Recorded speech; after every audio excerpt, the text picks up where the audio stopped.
¿Qué tal, amigos? Bienvenidos a una emisión más de su programa Fiscal en Serio. Y bueno, pues el día de hoy tenemos como noticia, como novedad, reformas del Seguro Social, reformas que fueron publicadas en el Diario Oficial el día 20 de enero del 2023. Anoten esa fecha. Es importante porque se vienen a reformar varios artículos en materia de los beneficiarios.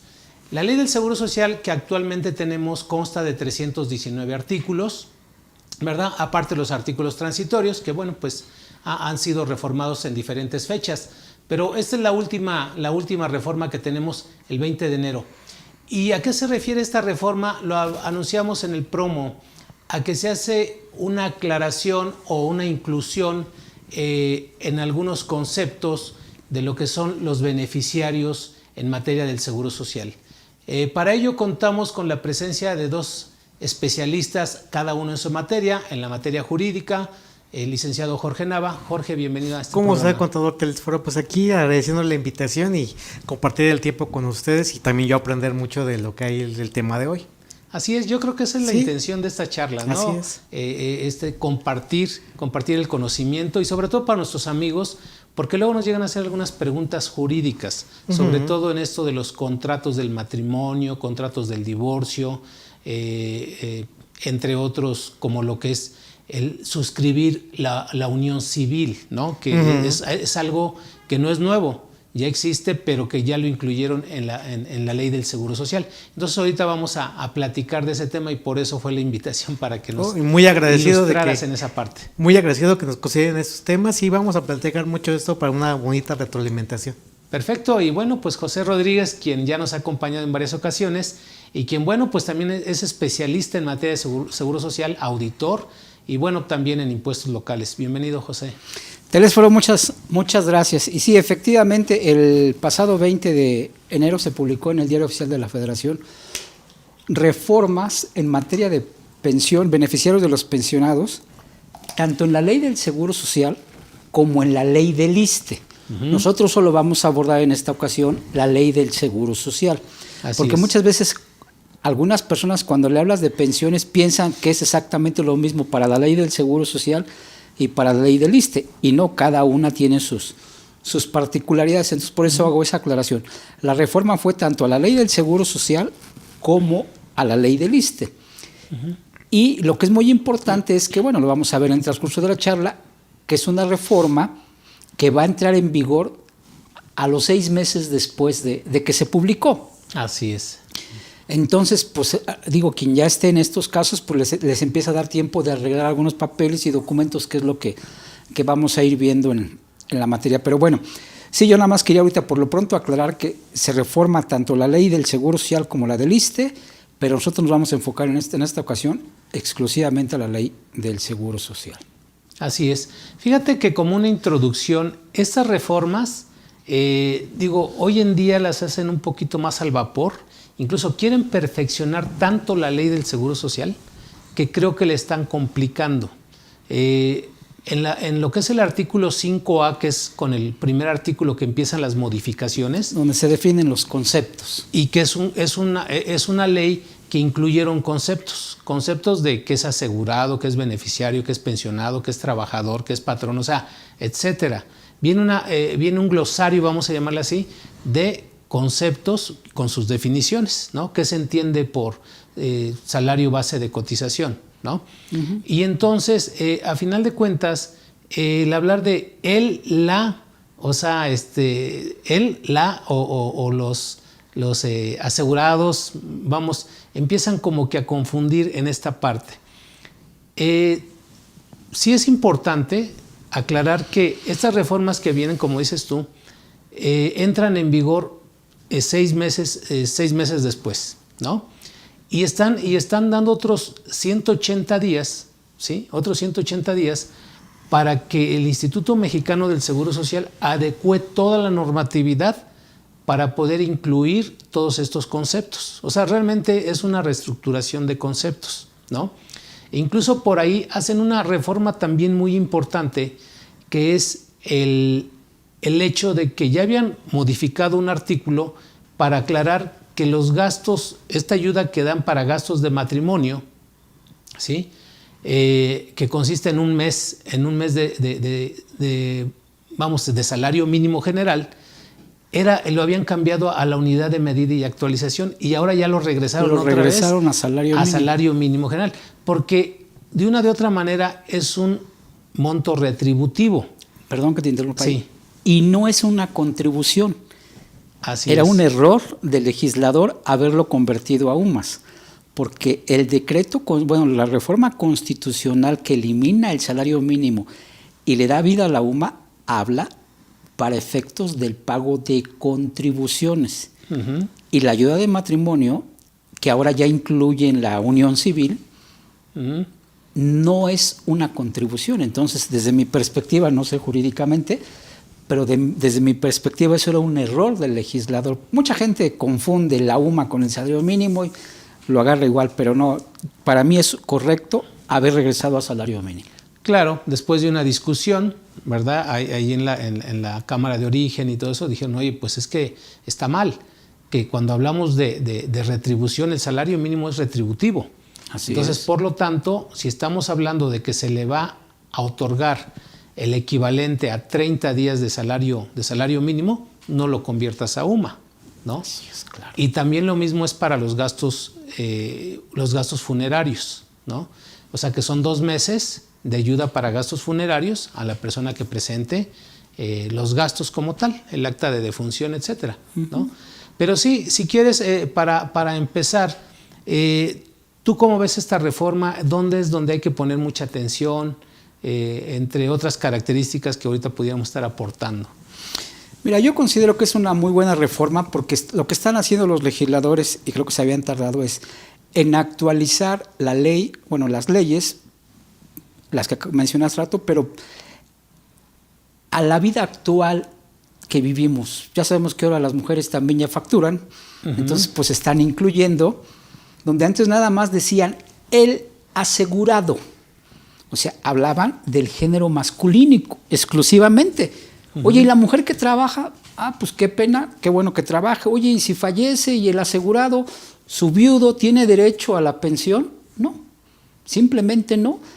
Había que hacer una serie de trámites, un juicio, demostrar que económicamente se dependía de la asegurada, uh-huh. Lo cual era muy engorroso y mucha gente ni lo sabía y simplemente, ya sabes, en ventanilla te batean a la primera y la gente pues ya se queda. Entonces creo que por eso yo considero que es una extraordinaria reforma, porque ya está reconociendo, como tú dices, el asegurado y uh-huh. la asegurada. Y uh-huh. Entonces el viudo o la viuda tendrán derecho a la pensión de viudez, dependiendo las circunstancias. Obviamente también hablan de la concubina, del concubino, y más aún de matrimonios entre personas del mismo sexo, cosa uh-huh. que antes pues, era como un tabú y cosas así. No, entonces ahora están reconociendo todo esto que es una realidad, y qué bueno que ya se le va a permitir a los deudos pues, poder disfrutar de una pensión sin importar si fue asegurado o asegurada, etcétera, ¿no? Entonces yo lo considero una extraordinaria reforma. Aquí, lo que me preguntabas, para mí es fundamental que la gente, híjole, yo digo, México es un país de papel, papelito habla. Uh-huh. Y si no tenemos nuestros documentos perfectamente alineados, el Seguro Social, yo digo, es una compañía de seguros, pública, pero al fin y al cabo una compañía de seguros. Uh-huh. Y como tal tiene que tener una certeza absoluta de que el que va a ir a cobrar, a reclamar y a cobrar es la persona indicada. Entonces, ¿por qué digo que hay que tener en un estricto orden los papeles? Porque yo he asesorado a muchas personas y resulta que el hombre más famoso de México, Juan Pérez, se casó con María Teresa, uh-huh. Pero en algunos lugares dice María Teresa y en otros nada más Ma Teresa. Y por ese simple hecho, aunque parezca absurdo, pero es una realidad, el Seguro Social no les otorga la pensión. Dice, no, en todos los documentos que me traigas, acta de nacimiento, acta de matrimonio, RFC, CUF, número de seguro social, tu estado de cuenta de la Afore, comprobante de domicilio, o en todos dice Ma Teresa, o en todos dice María Teresa. Entonces, cuando la persona todavía está en vida, la otra vez platicando con un empresario, le puse, no, pues hay gente que vive en Michoacán, bueno, es de Michoacán, o se casó en Michoacán, y que me dices, fija, es el caso de mi papá. Y yo así, casi me muero, ¿no? De vergüenza. Sí, sí, sí. No, le costó casi 2 años arreglar los documentos, en ir, bla, bla, bla. Estando la persona viva, imagínate cuando la persona ya falleció, no, pues bronca espantosa que nos puede llevar mucho tiempo. Entonces, esta reforma, insisto, yo la califico como muy positiva, pero hay que arreglar todos los papeles, porque pues, antes a lo mejor nada más era el problema del varón cuando fallecía, porque la bronca se la dejaba a la esposa, a la viuda. Pero ahora puede ser al revés, pues si fallece ella, pues él ya antes decía, pues es que no tendría derecho a nada, pues daba lo mismo. Sí, pero ahora sí puede tener, bueno, no puede, tendrá derecho a una pensión. Entonces, todos sus papeles, es a lo que me refiero, que es un buen momento de revisar que todo esté en orden, y si no, irlo preparando, porque de verdad no es que vayas diario al seguro, pero te van a decir, venga en 15 días, venga en un mes, tráigame esto, tráigame el otro, y pues así se nos va el tiempo. Así es. Es muy importante todo esto que estamos platicando, Jorge, porque fíjate que la ley del Seguro Social, digo, aunque son pocos artículos, 319, involucra muchos términos. A veces, vamos, aparte de la mecánica de cálculos, etcétera, pero lo que acaba de decir ahorita José es tan importante porque el artículo 8 de la ley del Seguro Social te establece que para tener derecho a las prestaciones, ya sea en dinero, ya sea en especie, los asegurados tienen que cumplir con los asegurados y los beneficiarios tienen que cumplir con los requisitos y con los documentos que establecen las leyes y los mismos reglamentos. A veces en semanas de espera, ¿no? Que hay que cotizar ciertas semanas para tener derecho a una pensión o a un subsidio o a un otro tipo de prestaciones, ¿no? Como son la atención médica. Ejemplo, la atención médica, bueno, pues en todos los casos es desde el primer día, ¿no? Que se le tiene que otorgar al asegurado. Pero a final de cuentas son requisitos que hay que cumplir, y esto de las semanas cotizadas, entonces es tan amplio este universo que ahí es donde muchas veces pues ahora sí que todos los ciudadanos, todos los asegurados no están empapados de cuáles son todos esos requisitos, y cuando ves la ley, ves los reglamentos, ves las circulares y aparte pues todo lo que es el registro del trámite como tal en la COFEMER, pues la verdad que te empelotas, que cuando llegas al Seguro Social, por más que te lleves el baúl, te va a faltar algo. Te va a faltar, oiga, pues ¿qué necesita? No, pues que el acta de nacimiento. Llegas y sacas el acta de nacimiento viejita. No, es que ¿sabe qué? Debe ser no mayor a 3 meses o a 4 meses. Y ya por ahí vas de vuelta, un regreso más. Llegas, es que no trajo el estado de cuenta bancario para que le depositen su pensión. Y ese, el contrato, ni siquiera es el estado, el contrato del banco. Y pues ahí vas y andas buscando el contrato, tienes que ir hasta el banco. Y así, trámite papel por papel, como bien dices, te lo van pidiendo. Entonces, sí hay una página, que es la página de la Comisión Federal de Mejora Regulatoria, en donde hay un registro federal de trámites. Y bueno, pues en la página puedes buscarlo y te puedes guiar más rápido a través de la página electrónica para saber qué requisitos te piden antes de acudir a la oficina administrativa. Que muchas veces hay algunos que ya por costumbre dicen, pues primero voy a preguntar, checo qué es lo que me van a pedir y en función de eso regreso, ¿no? Pero sí, entrando en materia jurídica, Jorge, pues empezamos a hablar esto del matrimonio. O sea, yo quisiera empaparlos un poquito como tal, desde el punto de vista jurídico, ¿qué es el matrimonio? ¿Qué es el acta de matrimonio? Porque a final de cuentas en el Código Civil se regula todo esto, ¿no? Así es.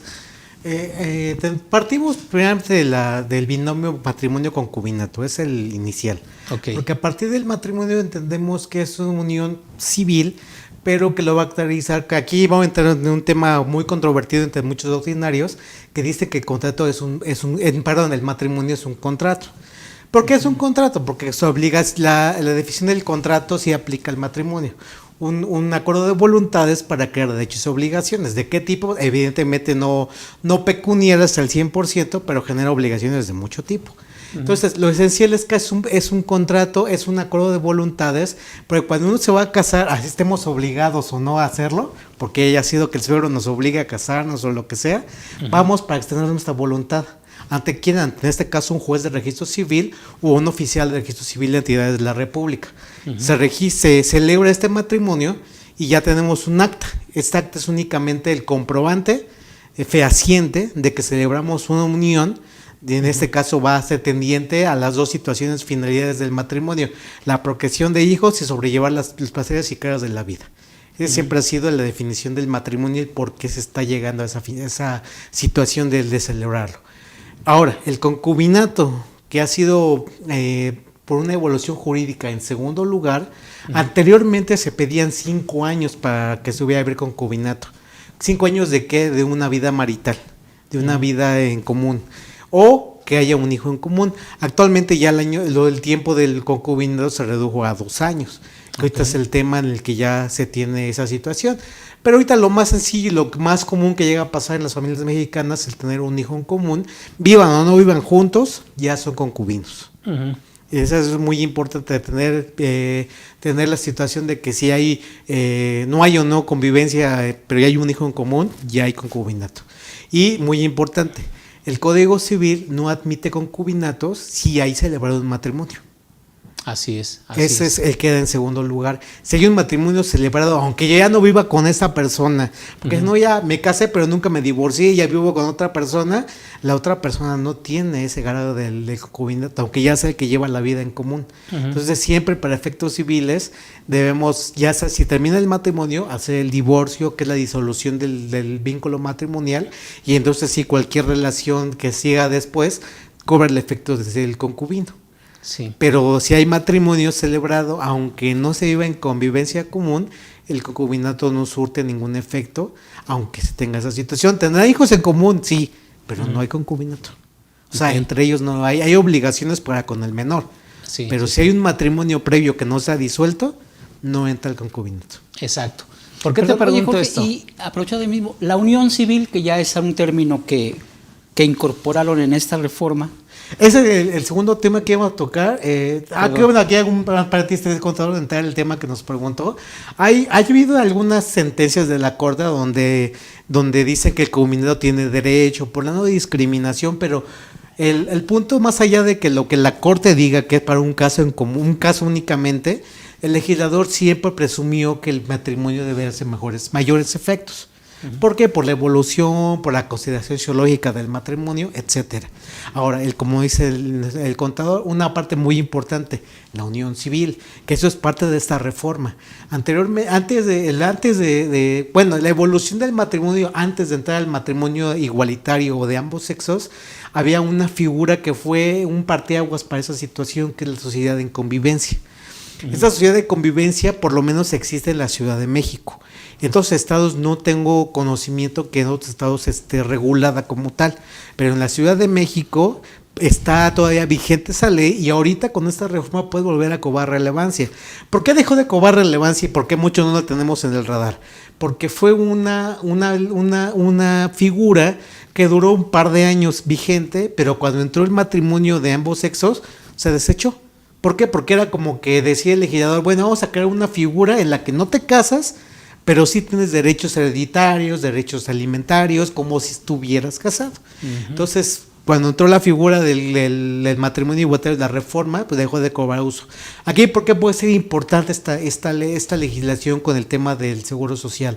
Porque en este caso no hablamos únicamente de relaciones de pareja, porque ese fue uno de los motivos del legislador en ese entonces. Decía, si dos personas, aunque sean del mismo sexo, que eso es indistinto en esa situación, porque lo que importa es que se van a dar una ayuda mutua. ¿Qué ejemplos tenían? Roomies, personas que por la edad ya viven juntos, de que los viejitos dicen, no, vamos a vivir juntos porque nos ayudamos, platicamos, hacemos cuestiones en ese sentido. Lo que pueden hacer es que ellos firman una sociedad de convivencia y automáticamente, aunque la propia ley de sociedad de convivencia nunca diga fue una unión civil, se entiende por analogía y se entiende por mayoría de razón que es de la unión civil que habla esta reforma del Seguro Social. ¿Por qué? Porque no hay otra figura, comparativamente hablando, que el matrimonio y el concubinato, que expresamente sí están reconocidos. Pero la sociedad en convivencia entra en una situación de la unión civil. Y aquí podríamos tener muchos supuestos. O sea, sin ser matrimonio, sin ser esa unión marital, podemos darle pensión a una persona que es sin ningún grado de parentesco, o sea, no es nada. ¿Y por qué? Por la unión civil. Es muy amplio. Es muy amplio. Por eso, mira, a veces suena fácil lo que leemos. Yo te platicaba esto de qué era el matrimonio y te brincaste, o sea, resumiste en pocas palabras que era el matrimonio. Yo quería un poquito más despacio. ¿Por qué? Porque es tan interesante que no es nada más así, pues ya celebré mi matrimonio. Obvio que hay requisitos para poder contraerlo, ¿sí? Hay de las excepciones en donde no te puedes casar. Así es. Cuando hay enfermedades venéreas, hay quien se opone, etcétera, ¿no? Pero a final de cuentas, también dentro de los requisitos, muchas veces te piden ahí que se incluya dentro del acta del matrimonio, por decirlo así, el nombre de los padres, ¿no? Todo eso es bien importante. ¿Y hacia dónde voy? Que cuando tú tratas de hacer las cosas en ese sentido, en apego a alguna legislación, para poder obtener un documento que es el acta de matrimonio, hasta ahí ese vínculo con ese documento, cuando el esposo o la esposa, porque ya estamos hablando de esposo o esposa, trabajan y son asegurados, ese asegurado puede registrar como beneficiario a su esposa. O viceversa. Ahorita nada más vamos a hablar de esposos, ¿no? Y luego vamos a hablar de concubinos, de concubina y concubinario, ¿sí? Porque era lo que le decía a Jorge, que la ley te habla de concubinario, no de concubino, ¿sí? Te habla de concubina, concubinario y concubinato. Entonces hay que manejar eso, porque muchas veces, a lo mejor por ahí hacemos un escrito, el concubino, no es cierto, no es así, ¿no? Entonces tratar de hacerlo como ahorita conforme tú lo digas, en apego a la legislación, ¿no? Pero ya cuando hablamos en ese sentido de tener un acta de matrimonio y en ese momento registrar a la pareja, vamos a poner ejemplos que sean claros, ¿no? Hay un matrimonio, trabaja el esposo para una empresa, lo afilian al Seguro Social. En ese momento que se hace, él tiene el derecho de registrar como beneficiaria a la esposa, ¿sí? Normalmente se les invita o se les dice en las empresas que afilien a su esposa y a los hijos, ¿no? Entonces, de entrada, a la esposa. En ese momento, el Seguro Social pues tiene la obligación, ¿verdad?, de exigirte y decir, bueno, pues a ver, compruébame el parentesco. No, pues mira, es mi esposa, aquí está el acta de matrimonio. Perfecto. Palomita, se les extiende el documento que acredita que es beneficiario, ¿sí? O sea, el asegurado es el esposo, el beneficiario es la esposa, ¿no? Y luego viene el nacimiento de los hijos. En ese momento también el asegurado tiene ese derecho de registrar a los hijos como beneficiarios, ¿sale? Fíjate cómo se va extendiendo la seguridad social con la pura acta de matrimonio que le da vida luego también a esa acta de nacimiento, ¿no? Entonces hasta ahí tenemos un alcance. Y también asimismo, bueno, pues vienen también los hijos adoptivos, en donde se extiende la seguridad social en ese sentido para los hijos adoptivos, ¿no? Entonces hasta ahí llega. Hasta ahí llega en principio la primera parte de los beneficiarios donde no hay ningún problema. Pero vamos a poner el ejemplo. Se separa el marido.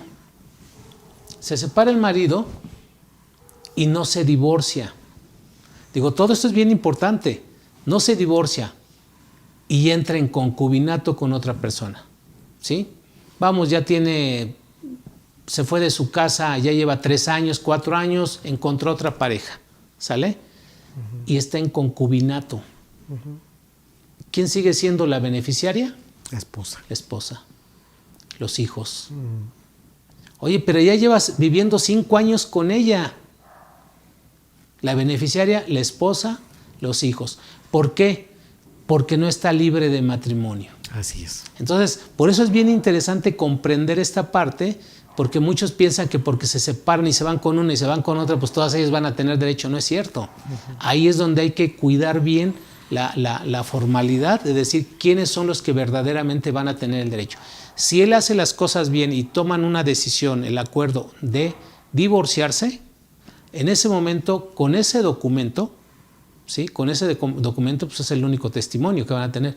Con ese, ahora sí, con la concubina va a poder registrarla como beneficiaria, ¿verdad?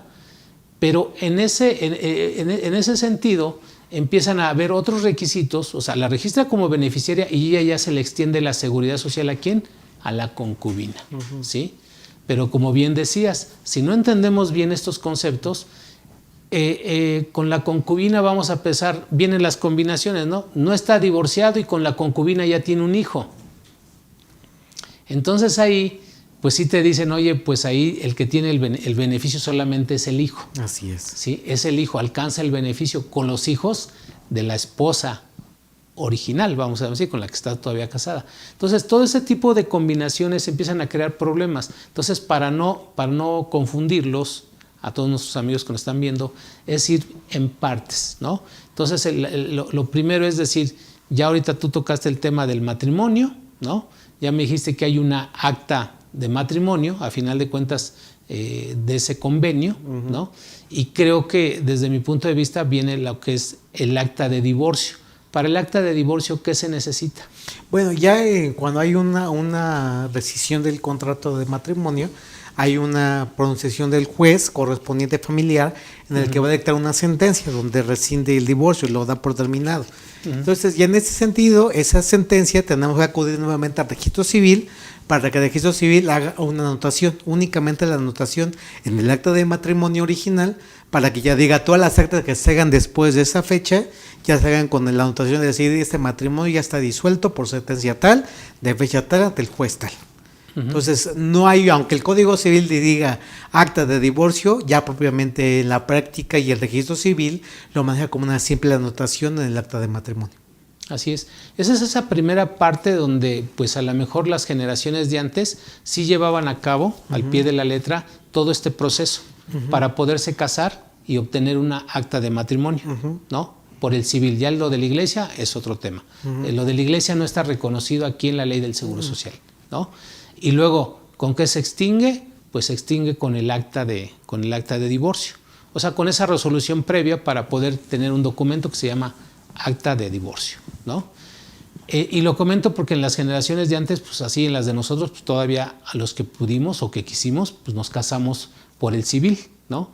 Hoy en día está la otra, bueno, no hoy en día, ya desde hace mucho tiempo estaba, yo me acuerdo de que yo era estudiante, pues ya había parejas en concubinato, ¿no? Esa parte, entonces ahora sí, si nos explica las características del concubinato para que nuestros amigos sepan cuál es otra figura en donde pueden, ya ahorita más o menos dijiste, pero explicarla así desmenuzada, en qué casos fuera de un matrimonio, ¿sí? Pueden entrar en concubinato. Bueno, empezamos con lo que acaba de decir el contador. Empezamos con una negación. ¿Cuál es la negación? Estar libre de matrimonio, no estar casado. Ese es el primer requisito para entrar en un concubinato. Ya si estamos pasando este primer requisito, ahora ¿cuál es el segundo requisito? Ya sea cualquiera de las alternativas. Si no tenemos un hijo en común, que hayamos vivido en lugar fijo durante 2 años, o como el otro requisito es tener ya un hijo en común el tiempo que haya sido. ¿El concubinato puede ser entre personas del mismo sexo? Sí. Y la unión civil es otra, o sea, es otro sí, tema. porque con el concubinato, aunque no defina realmente qué puede ser del mismo sexo o distinto sexo, lo que abarca es una relación de hecho que va a generar los mismos efectos que el matrimonio. Se da los mismos efectos.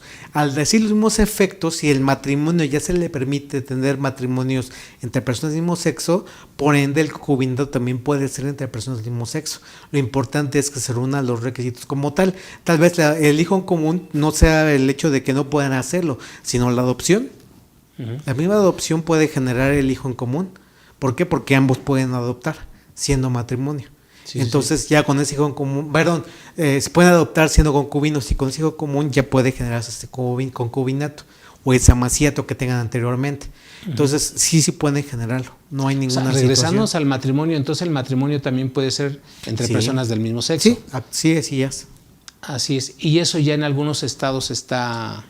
Creo que además hay un estado que ya no permite, no recuerdo bien qué estado es, pero el que no lo permite. que ya no lo reconoce. Ya no lo No reconoce. tanto de que no lo permite, no lo reconoce. Pero la mayoría de los estados lo reconocen. El estado lo reconoce. Ujú. Y aquí en una situación como parte de es únicamente el lenguaje, no es ningún otro tema. Matrimonio viene de madre. Matrimonio y patrimonio viene de padre. Patrimonio. Entonces, por esa misma razón es que la tradición jurídica no reconocía tanto a esa persona del mismo sexo porque siempre hablaba de un hombre y una mujer.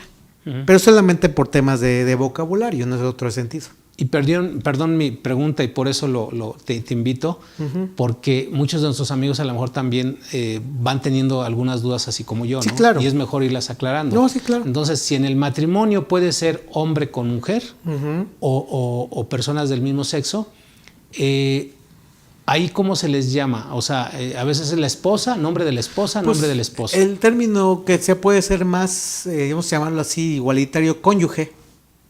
O sea, mi cónyuge, hombre-mujer. ¿Eso es entonces lo que están manejando en las actas? No, en las actas desconozco. Yo nunca he visto un acta de persona del mismo sexo. No sé cómo lo maneje. Eso tenemos que ver en el reglamento del código del registro civil para ver cómo se van a sentar. Esposo, esposa o esposos, esposos o ya cónyuge, porque no me ha tocado ver una en la práctica de cómo lo maneja el registro civil. Creo que por ahí me tocó a mí ver una, que en alguna ocasión pasaron en la televisión, el formatito ahí de donde se unían en matrimonio personas del mismo sexo, y creo que sí eran cónyuges. Cónyuges. ¿No? Entonces, pero bueno, sí hay que estar atentos a eso, porque entonces en el matrimonio ya no es como antes, que nada más teníamos en mente que era hombre y mujer. Así es. Sino que ahora ya puede ser, porque si ya te habla de la asegurada, el esposo o la esposa, porque te habla él o la, ¿no? Así es. Esposo de la asegurada, o del asegurado. Entonces ahí es donde, digo, creo que no nos va a quedar duda de que el Seguro Social esto lo extendió para que no haya ese tipo de problemática, ¿sí? Entonces por eso sí quise retomar el tema de hablar primero de qué es el matrimonio,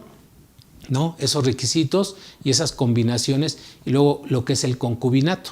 En el concubinato normalmente, pues a mí me tocaba verlo de que, mira, ya se juntó fulanito con fulanita, ¿no? Hace mucho tiempo. Y en ese concubinato pues era el hecho de juntarse y compartir vida, ¿no? Como bien decías tú, hoy el código regula que para que se considere el concubinato tienen que tener esa vida marital solamente, ¿qué? ¿3 años o 2 años? 2 años. 2 años. En materia de seguro social, el requisito son 5 años. Son 5 años. Son 5 años. Entonces, para que se pueda dar el concubinato también, ¿no? Y entonces también se va a dar entre hombre y mujer o personas del mismo sexo, ¿no? Entonces tenemos esa segunda figura jurídica, vamos a llamarla así. Y luego viene lo que es prácticamente esto de la unión civil. Entonces esa, ya ahorita nos había explicado, me gustaría que la volvieras a reafirmar con algunos ejemplos. Sí, primero voy a hacer un paréntesis de lo que acabas de decir, de que el materia del Seguro Social se abarca 5 años. Aquí lo importante es, como dijo nuestro amigo contador, es una aseguradora a fin de cuentas. No es tanto que tenga el hecho de discrepancia con la materia civil y esta materia. Ellos tienen un requisito como nuestra póliza legal. Si la póliza legal dice 5 años, es un requisito que él puso. O sea, no tiene, mejor por esa, anacronismo de la ley, no se iguala a los 2 años, porque el Código Civil se igualó hace mucho tiempo, hace ya más de 10 años. Pero aquí el punto es que muchas veces se puede encontrar ese tema de que ya saca un concubino por 2 años, ahora para el Seguro Social todavía no lo soy.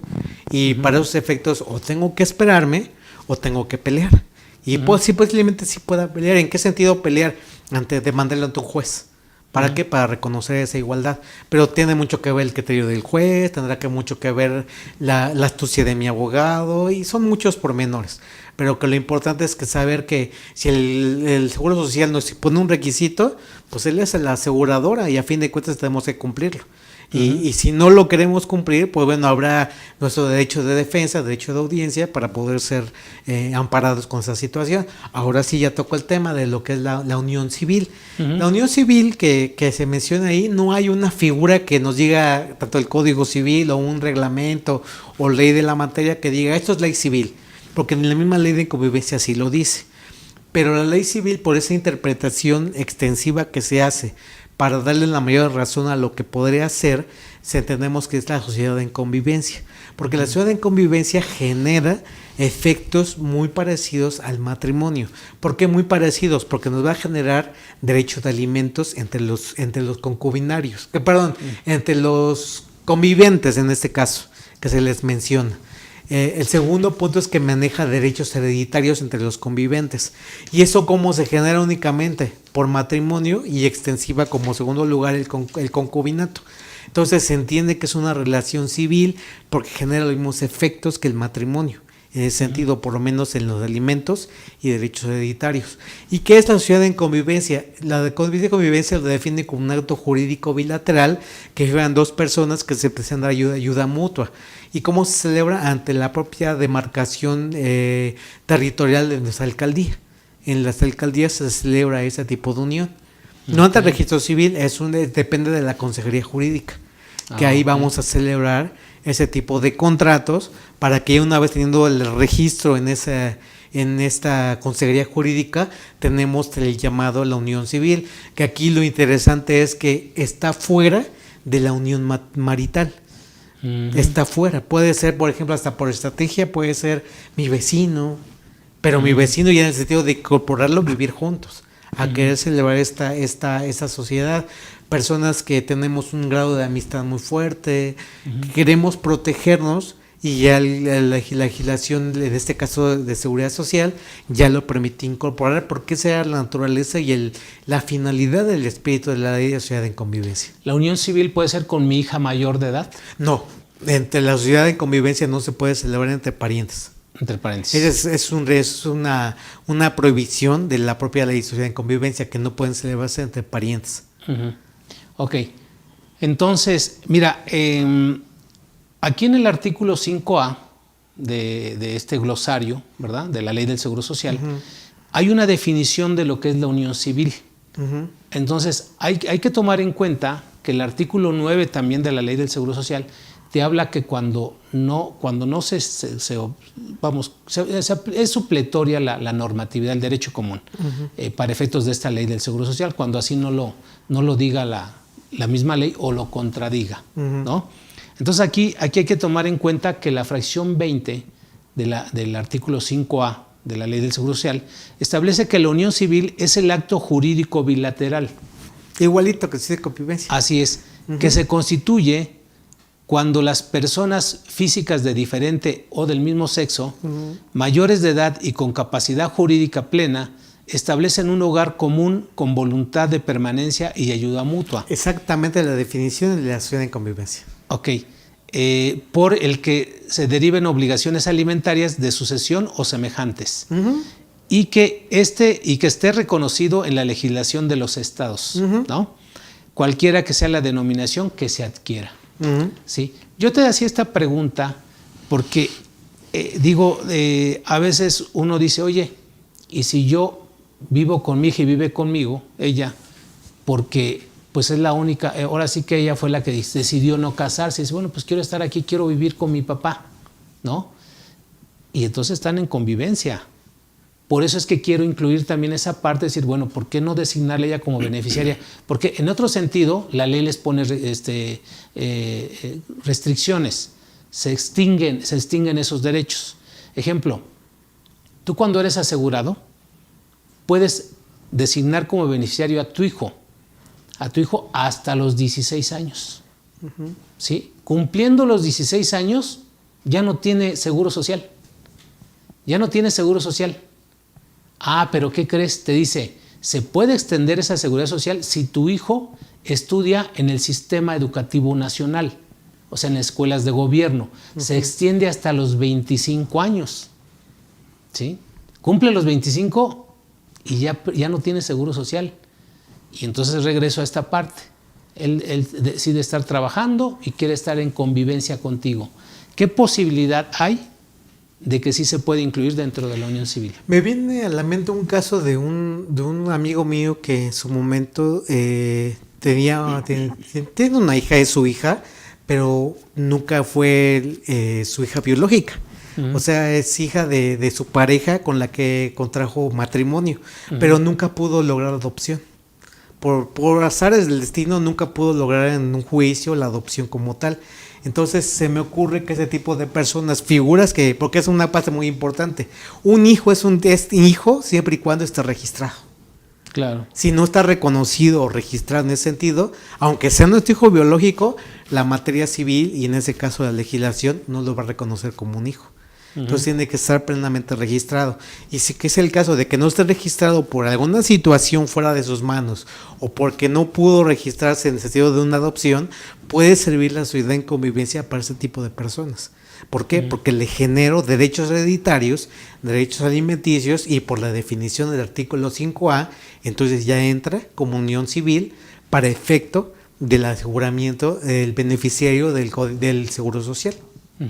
Sí, te comentaba esto porque sí, hoy en día los chavos, de una o de otra manera, desafortunadamente no tienen la posibilidad de esas fuentes de empleo como a lo mejor nos tocó a nosotros a cierta edad, que desde ya estabas ya terminando la carrera y ya tenías la posibilidad de trabajar en algún despacho de contadores, en algún despacho de abogados.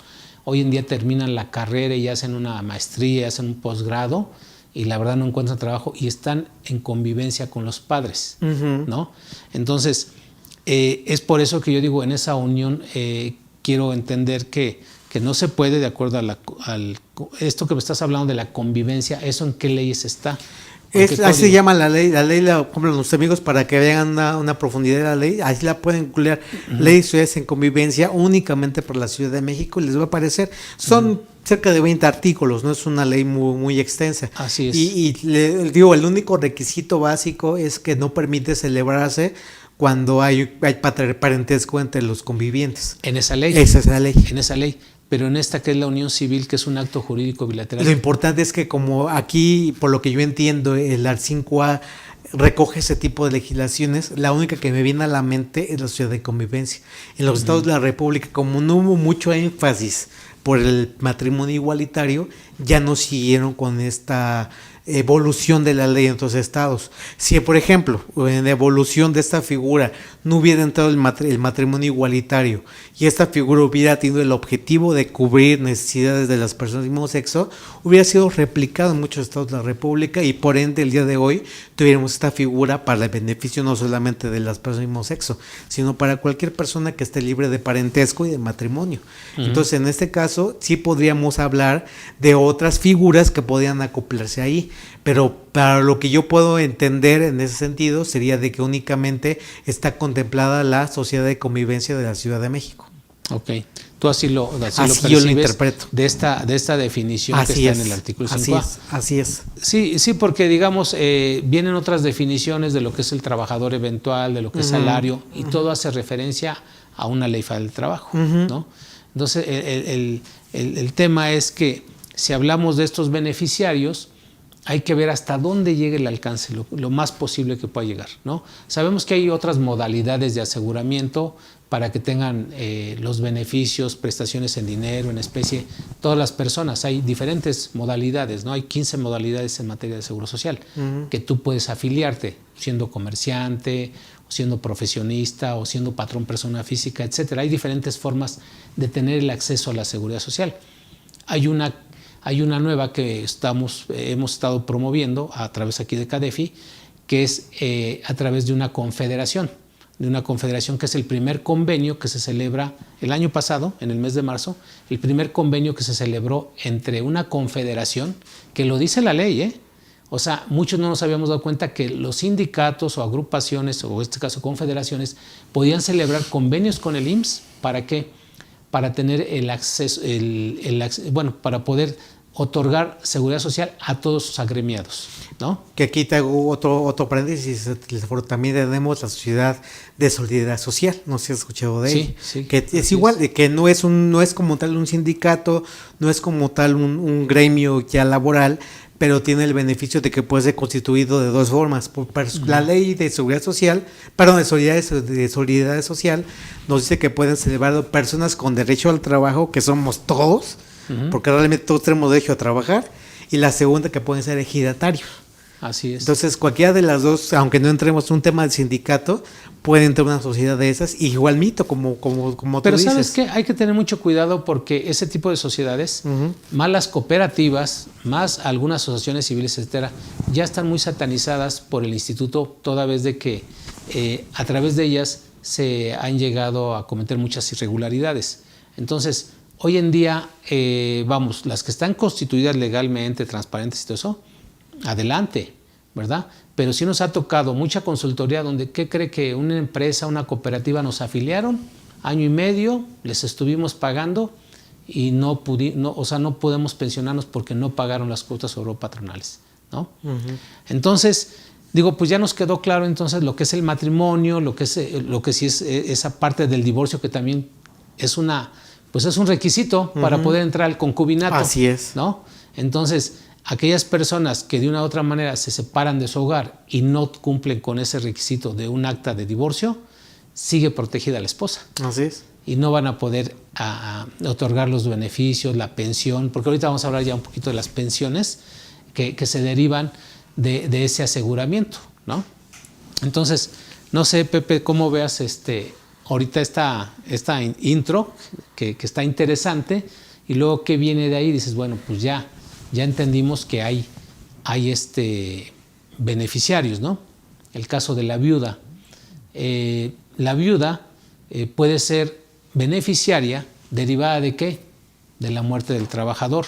Muerte del trabajador, pero ¿por qué motivo? ¿Por riesgo de trabajo o por enfermedad o porque estaba pensionado? ¿Sí? Así Fíjate, es. o sea, por eso digo, no es una ley tan fácil. Porque luego de momento cuando te hacen las consultas dicen, a ver, oiga, pues vengo a verlo porque ¿qué cree que quedé viuda hace 2 meses? Ok, y era su esposo, o sea, empezamos a hacer una serie de preguntas, ¿no? Para saber si tiene el derecho o no a la pensión, a una pensión de viudez. Y ahí es donde sí me gustaría que tú nos dijeras o qué tipo de pensiones son las que se derivan de la ley del Seguro Social. Sí, bueno, pues sí, hablando de las pensiones, sí puede ser hablando de pensión de viudez o la de cuando ya falleció el asegurado, ¿no? Que estaba el pensionado. Pero antes de entrar en eso, a mí me gustaría nada más aclarar a nuestros amigos y amigas que nos están haciendo el favor de escuchar que hablando de la concubina o el concubinario, la ley aclara específicamente que si la persona tenía más de una concubina. Varias concubinas. Concubinas o concubinarios, porque ya vimos que son de los dos, ninguno va a tener derecho. Entonces, para que a eso pues hay que dejarlo clarísimo. Pues, oye, así es. Si ya se divorció o nunca se casó, pero vivió con 3 personas, no sé cómo, pero vivió, o tuvo concubinato, o 2, ninguna tendrá derecho, o ninguno tendrá derecho a la pensión. Okay. Y otra de las cosas esta reforma, si ustedes ya se dieron cuenta, nada más es en materia de beneficios y beneficiarios. No modificaron absolutamente nada de requisitos ni en la materia económica. Oye, voy a pagar más, me van a dar más dinero. Eso quedó exactamente igual. Simplemente son ampliar los beneficios. Y otra cosa también muy importante es que anteriormente el servicio de guardería solo se le otorgaba a las mujeres que tuvieran la custodia de los hijos, bla, bla, bla. Y ahora ya expresamente también se le otorga el servicio a los hombres, lo cual pues, es muy bueno, ¿no? Sí. Entonces, por eso es que yo lo calificaba como una reforma muy positiva, porque aclara muchas cosas y le otorga beneficio a los trabajadores. Entonces, hablando ya tratando de contestar tu pregunta, sí, efectivamente, es que muchas veces hacemos la pregunta en general. Y no, digo, yo cuando les digo, perdón, pero pues es como cuando vas con el médico, o le dices la verdad absoluta, o te va a recetar algo distinto. Pues aquí igual, digo, perdón, tengo que preguntarle esto y esto y esto y esto. Y exactamente como esto, y a ver, pues vamos por empezar a ver, ¿estaba casado? Sí o no. ¿Estaba divorciado? ¿Estaba concubino? Bla, bla, bla. Y entonces, pues te a veces donde dices, híjole, pues no tiene usted derecho a nada, ¿no? Entonces sí, hay que revisar cada caso particular. Y una cosa es lo que te dicen, y luego yo decía hace ratito, pues es un país de papel. A ver, ahora enséñamelo. No, pues es que no tengo. ¿Cómo lo va a tener? Entonces, así es. Nunca lo formalizó. Entonces, pues sí, sin papelito habla. Si no hay papelito, claro. Pues no. Lo interesante es, como bien dices, primero identificar que realmente y comprobar que sean beneficiarios, ¿no? Conforme al artículo 8 de la Ley del Seguro Social, que te establece esa redacción de, para tener derecho a los beneficios, a las prestaciones en dinero en especie, es importante que se cumplan los requisitos que marcan la ley y los reglamentos, ¿no? La misma ley nos habla de las cuantías, la misma ley nos habla de cuándo se extingue un beneficio. Ejemplo, licenciado Jorge, fíjate que en esto que estamos comentando, por eso te decía que suena muy fácil, pero que a veces hay que manejarlo perfectamente bien. Aquella persona que prácticamente, aquella persona que fallece y queda como beneficiaria una viuda, esa viuda tiene derecho a una pensión, ¿no? Dices, pues suena lógico. Oye, ¿y de cuánto es esa pensión? Ejemplo, en materia de riesgos de trabajo, es un 40% de la incapacidad permanente total. Entonces, en español, el salario base de cotización del trabajador que tenía al momento del fallecimiento, el salario base de cotización, por un accidente, lo multiplicas por el 70%. ¿Sí? Si el salario base de cotización era de 500 pesos. Vamos a ponerlo en 1000 para que sea más fácil. Bueno, en 1000. Serían 700. Diarios, Lo multiplicas por el 70%, son 700. Eso por el 40%. 7 por 4, 28, 280. 280 pesos diarios.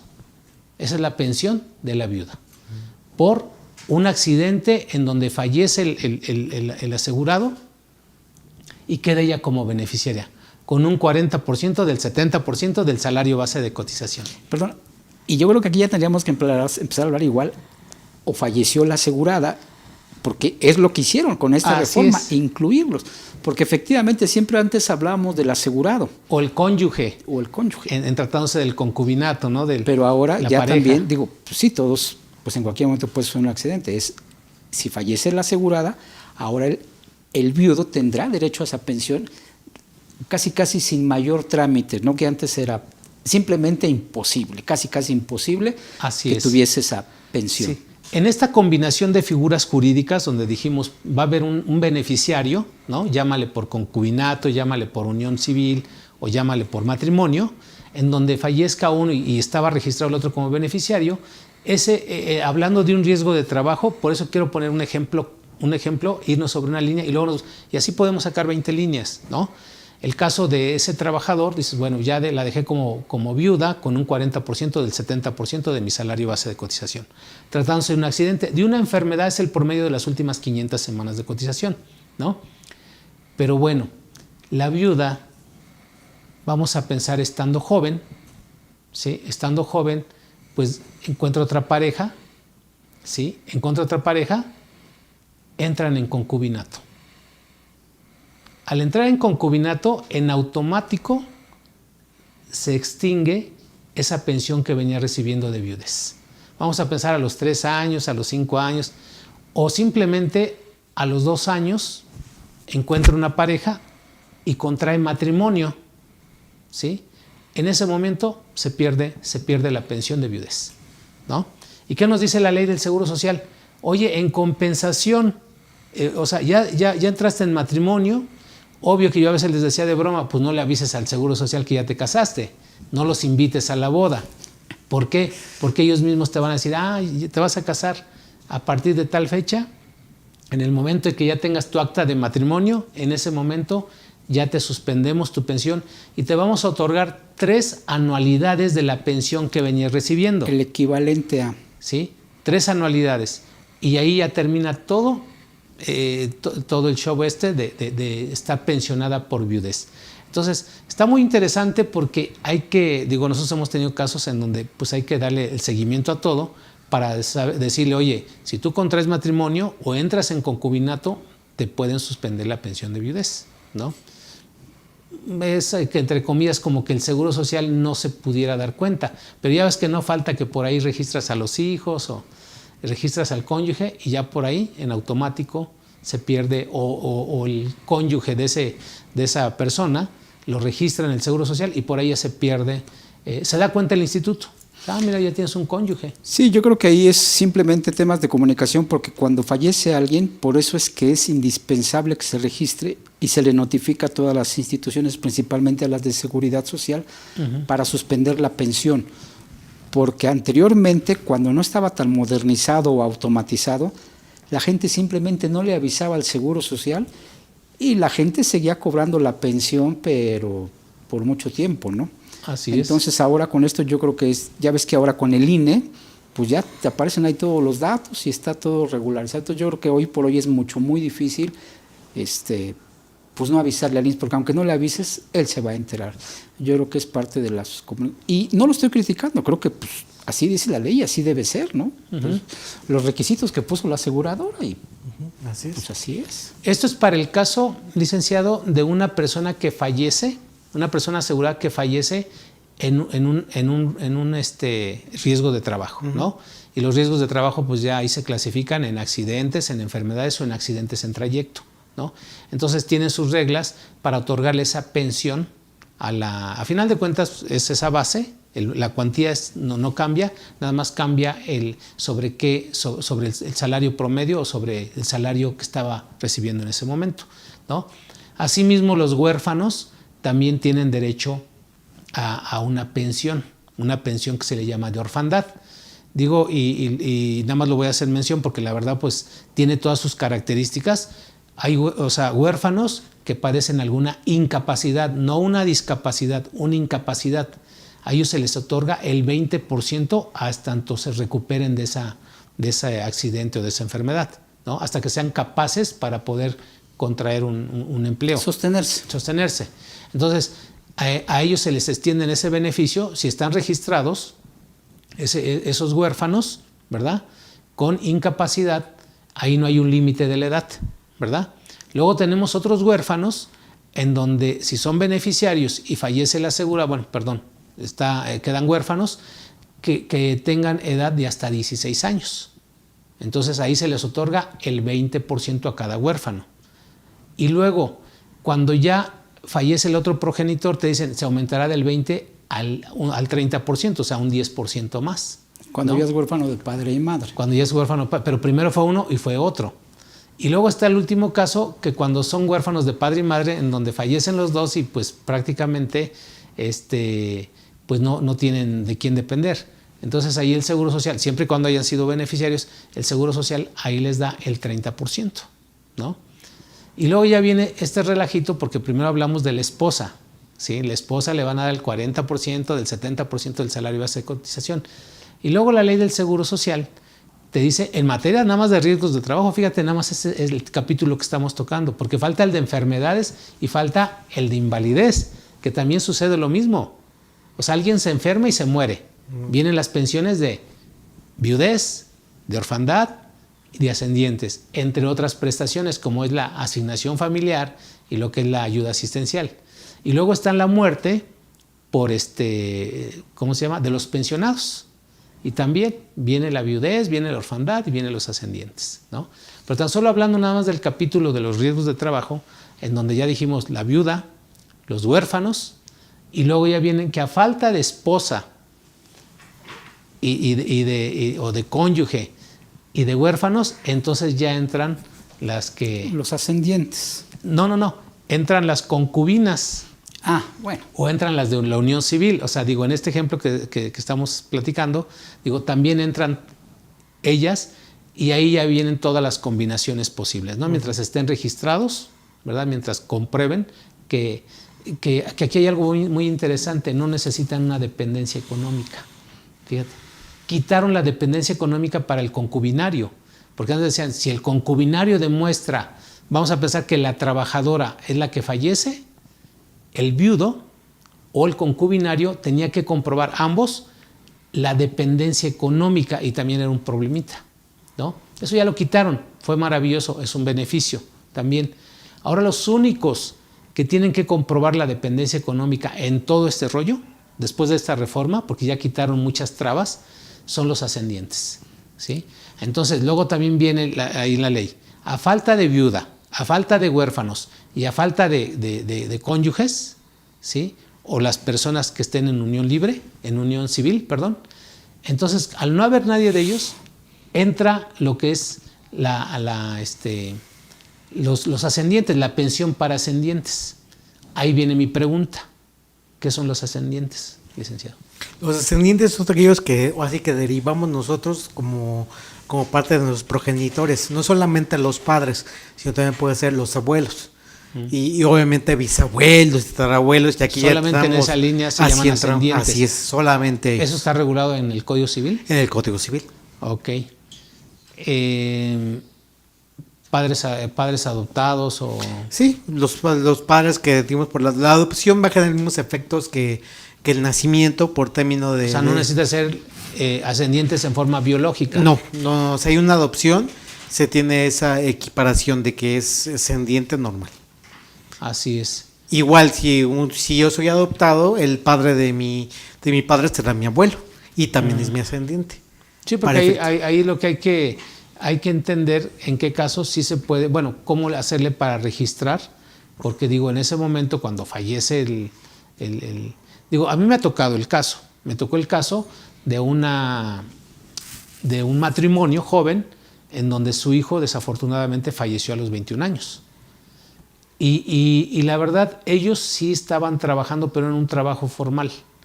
Entonces, cuando me hacen la consulta, yo estaba muy joven, me dicen, oiga, licenciado, pues fíjese que pasó esto, ¿no? Se enteró que falleció mi hijo. Y falleció en un accidente de trabajo, tal. Y lo primero que se me vino a la mente, bueno, ¿su hijo estaba casado? No. ¿Tenía hijos? Tampoco. Entonces no tenía ningún beneficiario. Le digo, bueno, mire, lo que pueden hacer ustedes es, vivía con ustedes, sí, pues vivía ahí en la casa, pues, cooperaba para el gasto, los tres, mi esposa no trabaja, yo a veces tengo trabajo, a veces no. Solicite la pensión de ascendientes, y la lograron. Fíjate, la lograron porque no había, digamos, pongo caso práctico, caso real, de cómo sí se llega a dar esto de la pensión ascendientes. Digo, aquí fue muy natural, ¿sí? Padres biológicos, mamá y papá, y que bueno, desafortunadamente perdieron al hijo, ¿no? Entonces deben claro, para eso, obvio que ahí tuvieron que entrar a esto de comprobar que ellos realmente eran dependientes económicos y que vivían con él, y un juicio que llevaron a cabo previo para poder comprobar la designación de beneficiarios, porque obvio el hijo, pues creo que por ahí sí tenían algunos documentos que los había registrado como beneficiarios, pero pues no del todo así como para que el Seguro Social lo tomara, ¿no? Mira, por eso yo hablaba hace rato de la importancia de tener los documentos en regla, porque muchas veces las personas piensan, pues eso es cuando la gente ya está viejita o que ya se va a morir. Uh-huh. Pero sí, yo también tuve un caso donde un compañero de trabajo, pues súper joven, falleció. Y sí, fue la mamá a reclamar, pero pues entonces, donde yo decía que todos los documentos tienen que estar en regla, donde hay un gran problema es cuando las personas tienen 2 o 3 nombres. Uh-huh. Porque en todos lados tiene que estar así, con los 2 o los 3 nombres. Y nada más para que vean, pues así son las leyes. No es lo mismo Yepes con Z que Yepes con S.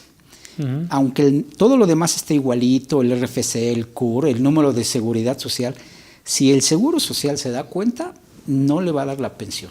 Así es. O todo se lo pone con S o todo con Z. Uh-huh. Entonces, es muy común, tristemente es muy común eso. Entonces, ya vimos que no necesariamente es cuando la gente es ya mayor o ya está enferma. No. En cualquier momento puede suceder y hay que tener todo listo, porque si no, es todo un problema. Sí, mira, ahorita me estás recordando el expediente clínico electrónico, ¿no? Hay un expediente también que llevan a cabo las AFORES, que lo tienen que integrar por ley. Y todavía las AFORES tienen muchos trabajadores que no han cumplido con ese requisito. A mí me ha tocado ver a varios que no han cumplido con ese requisito, en donde tienes que llevar nuevamente toda tu documentación, acta de nacimiento, INE, poner la huella, o sea, para que designes también a tus beneficiarios. Ese es un trámite importantísimo, porque luego ya cuando te pensionas o quieres ir a retirar los recursos, te das cuenta que no has llenado ese documento, y en ese momento hay que empezarlo a llenar, de todos modos. Entonces, si en algunas de sus vacaciones dignas, ¿no?, se dan ese espacio para ir, como ahora ya van a tener 12 días, 14 y así, que vayan y que hagan ese trámite. Un día les va a llevar, pero sí es importante que lo ocupen para trámites, ¿no? Y ahí es donde se van a dar cuenta si todo está en regla en materia del nombre y los apellidos, si no, ahí sale. Y bueno, pues es mejor tenerlo o darse cuenta cuando se es joven y tienes más tiempo a corregirlo. Claro. Que comprobante de domicilio, si tienes uno de luz, de teléfono, predial, tiene que coincidir el domicilio con el del INE, digo, si es que tiene el INE datos, ¿no? Uh-huh. Y con el estado de cuenta bancario y el de la Afore. O sea, el Seguro Social te pone ese candado. Es que no coincide el comprobante de domicilio con el INE y con el de la Afore. O sea, lo vinculan, como bien dices, ¿no? Uh-huh. Bueno, si me lo permiten, vamos a empezar a ver porque ya tenemos bastantes preguntas y de una vez para que las vayamos atendiendo. Veda Cruz nos dice, buenas tardes, excelente charla. ¿En qué artículo me fundamento para recuperar la pensión del viudo? Entonces, aquí pregunta, ¿qué tipo de pensión de viudez? Dice, para recuperar la pensión del viudo. Hay pensiones de viudez por riesgos de trabajo, hay pensiones de viudez por enfermedad y hay pensiones de viudez por invalidez. Aquí no nos dijo nuestra amiga, pero sin embargo, por decirlo así, en el artículo 64 de la Ley del Seguro Social, ahí regula lo que es el riesgo de trabajo si el riesgo de trabajo trae como consecuencia la muerte del trabajador, el instituto calculará los montos constitutivos. Viene todo el procedimiento y luego ya en la fracción, las pensiones y las prestaciones a que se refiere la presente ley, ¿verdad? Y hay una fracción segunda, que fue la que tuvo reforma, dice, a la viuda o viudo de la o el asegurado, a la concubina o concubinario que le sobreviva o quien haya suscrito en una unión civil con la o el asegurado, se le otorgará una pensión equivalente al 40% de la que hubiese correspondido a aquel tratándose de una incapacidad permanente total, que era lo que yo comentaba, de cuánto es la cuantía de una pensión por riesgos de trabajo, ¿sí? Y luego tenemos también en el artículo 84 para Veda Cruz, o sea, es que son diferentes artículos en donde creo que lo más importante, aparte de saber que en la ley viene lo que es quiénes son los beneficiarios y cuánto es la cuantía, porque tienes que, ahora sí que validar eso. ¿Quiénes son tus beneficiarios? ¿De cuánto es la cuantía? ¿Y cuándo se va a extinguir? O sea, ¿cuándo empieza y cuándo termina? ¿No? Porque en este apartado del capítulo de riesgos de trabajo, ahí se regula. Luego viene en lo que es el artículo 84 que habla de los seguros de enfermedad y maternidad. Ahí se hacen reformas para hablar de que ahora ya no nada más quedan amparados para la atención médica, ¿sí? Y para la maternidad, sea en dinero, sea en especie, no nada más es el asegurado, porque hablaba de singular, ¿sí? Del sexo masculino. Así y entonces ahora regula que es el asegurado o asegurada. Así es. Y hay definición en el 5A de lo que es asegurado o asegurada, ¿no? Y entonces aquí viene que tienen ese derecho, y por decirlo así, para dejarle claro a Veda Cruz, cuando se trata de un fallecimiento por una enfermedad, a la viuda le corresponde el 35%, le toca el 35% el 40%, perdón, de la pensión ¿cómo se llama? De invalidez. Entonces realmente es muy poco, porque la pensión de invalidez es un 35%. Perdón, corrijo. La pensión de invalidez es un 35%, ¿verdad? Y al 90% es lo que le toca a la viuda. Entonces es una cantidad pues más o menos del 33-34%, ¿no? Sí, pero ahí creo que es importante dejar claro que sí, la ley afortunadamente establece la pensión mínima garantizada, que siempre va a ser el equivalente a un salario mínimo. Uh-huh. Porque si hacemos cuentas y vemos que el 90%, porque así lo ha dicho el Seguro Social, el 90% de sus asegurados está afiliado hasta con el equivalente a 4 salarios base de cotización, uh-huh, pues la verdad es que todo el mundo tendría pensiones de 500 pesos, de 800 pesos, de 1,000 pesos. Entonces lo que hace, afortunadamente está ese artículo, que en ese caso, por supuesto que hay que seguir el formulario, la fórmula que tú estás mencionando, pero si llegas a una pensión de 1,000 pesos, 2,000 pesos o 3,000, no se espanten, les va a tocar la pensión mínima garantizada. Así es. Número redondo, 6,300 pesos. Digo, no es que sea, con eso nos va a resolver la vida. Si pero es de la mejor ley eso. del 73, si es de la ley del 97, es la del 170. No, y la pero- del 170 es una bicoca, ¿eh? No, es que muchos, digo, ya entraríamos a otro tema. Sí. No, pero es No, importante. es que eso es fundamental porque Así en es. materia de pensiones mucha gente se puso a cantar y a brincar porque les redujeron las semanas de cotización.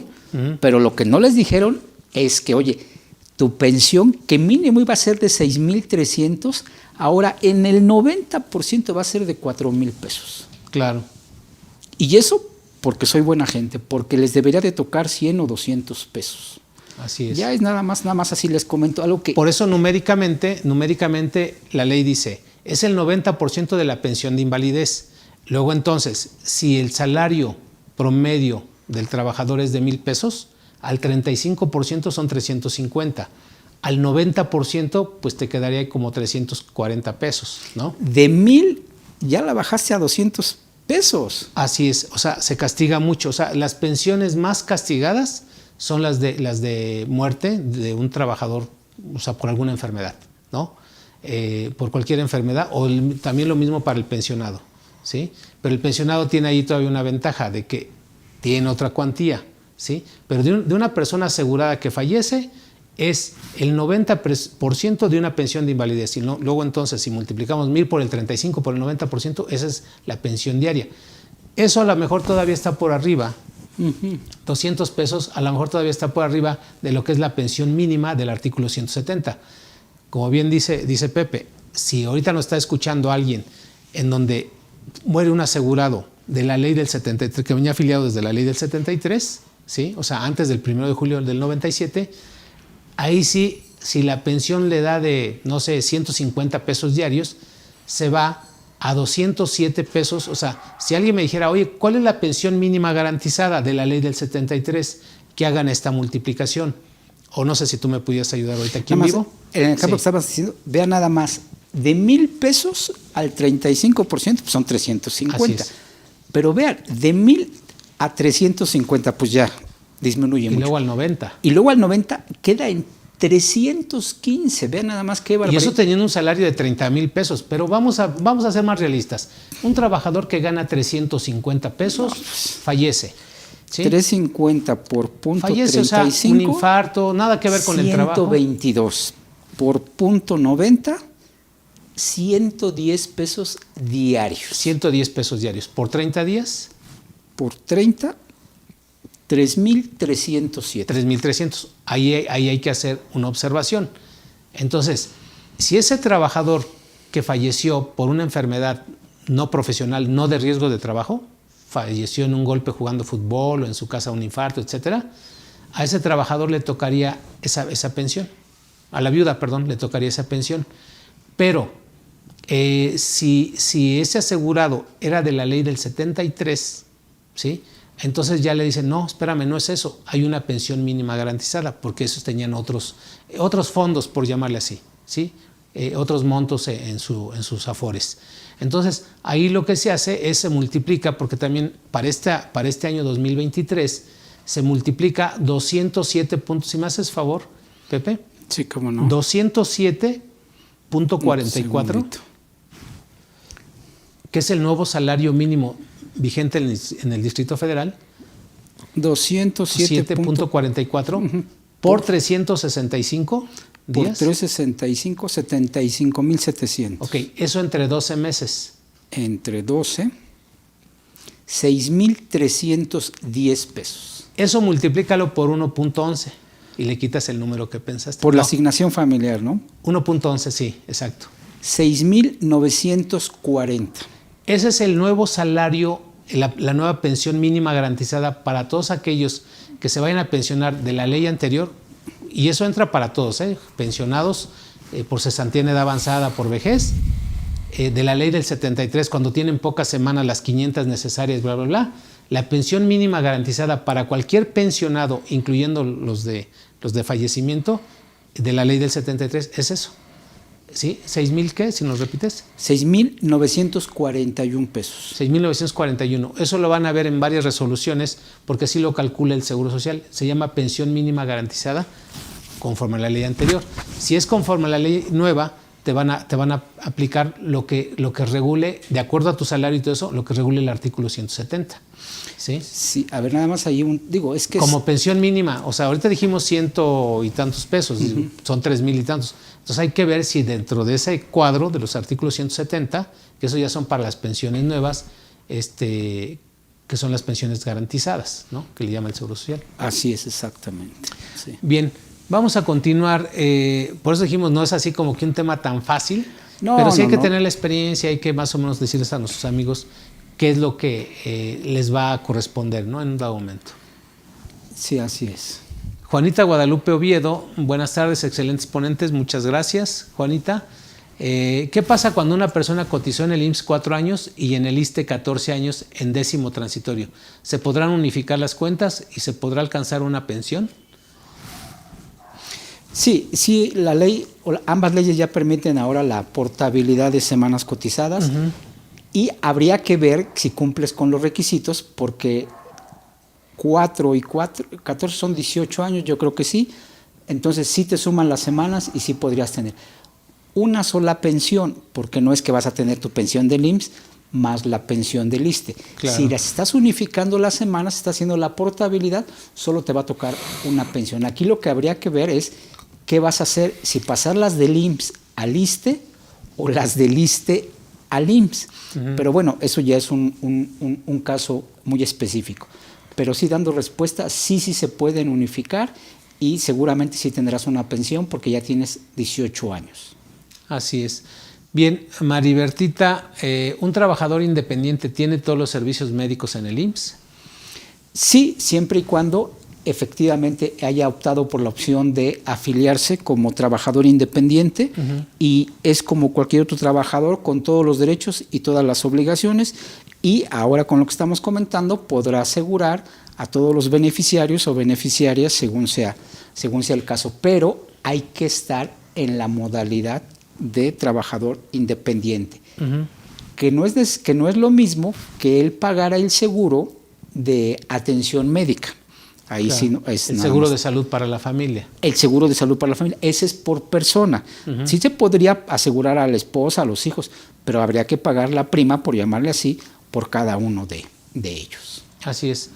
Sí, en esta nueva modalidad de trabajador independiente, como bien dices, tiene derecho a esas prestaciones en dinero y en especie. Así es. O sea, es decir, por el hecho de estar pagando su cuota mensual, ¿verdad? Porque también es una característica. Nosotros manejamos varias personas que los tenemos asegurados bajo ese régimen, ¿no? Bajo esa modalidad. Entonces lo que hacemos cada mes es estarle generando su línea de captura. La ley del Seguro Social da una fecha límite.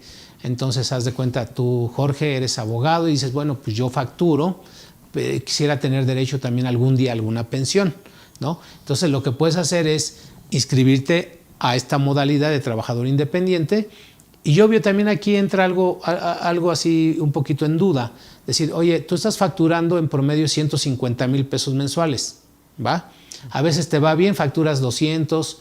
Entonces, aquí la plataforma está para que tú le pongas ahí qué salario estás devengando cada mes. Se supone que tú como persona física independiente estás facturando, estás presentando declaraciones, ¿verdad?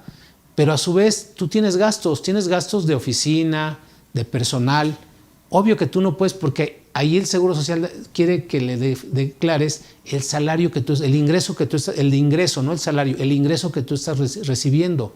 Y no se puede declarar el ingreso, porque a final de cuentas, tú de tus 150 a lo mejor te quedan 50 libres, ¿sí? Y de ahí o ponle tú, sí, 60 libres, y a lo mejor de ahí das 40 de gasto, te quedan 20 libres. Pues a lo mejor 20 es el ingreso que tú puedes disponer para ese aseguramiento. Nosotros así lo estamos evaluando, porque ¿de dónde sacamos el de más dinero? ¿Sí? O sea, afílialo con el topado. Pues no se puede, porque hay personas en donde están facturando más o menos 30,000, 20,000 mensuales, y de ahí tienen gastos.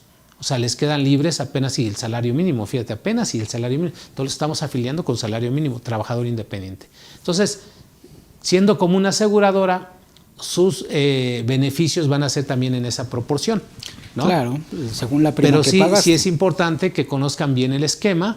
La ley del Seguro Social también te dice que esa línea de captura hay que estarla generando mes con mes, a más tardar el día 20 de cada mes. A veces cuando es día inhábil te lo pasan al día 21, al día 22. El hábil siguiente. Así es. Pero normalmente esa línea de captura yo les recomiendo que la generen los días 10 de cada mes.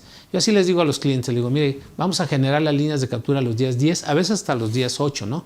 Para que se pague, o sea, que usted tenga algunos días, 5 días más para que usted la pague.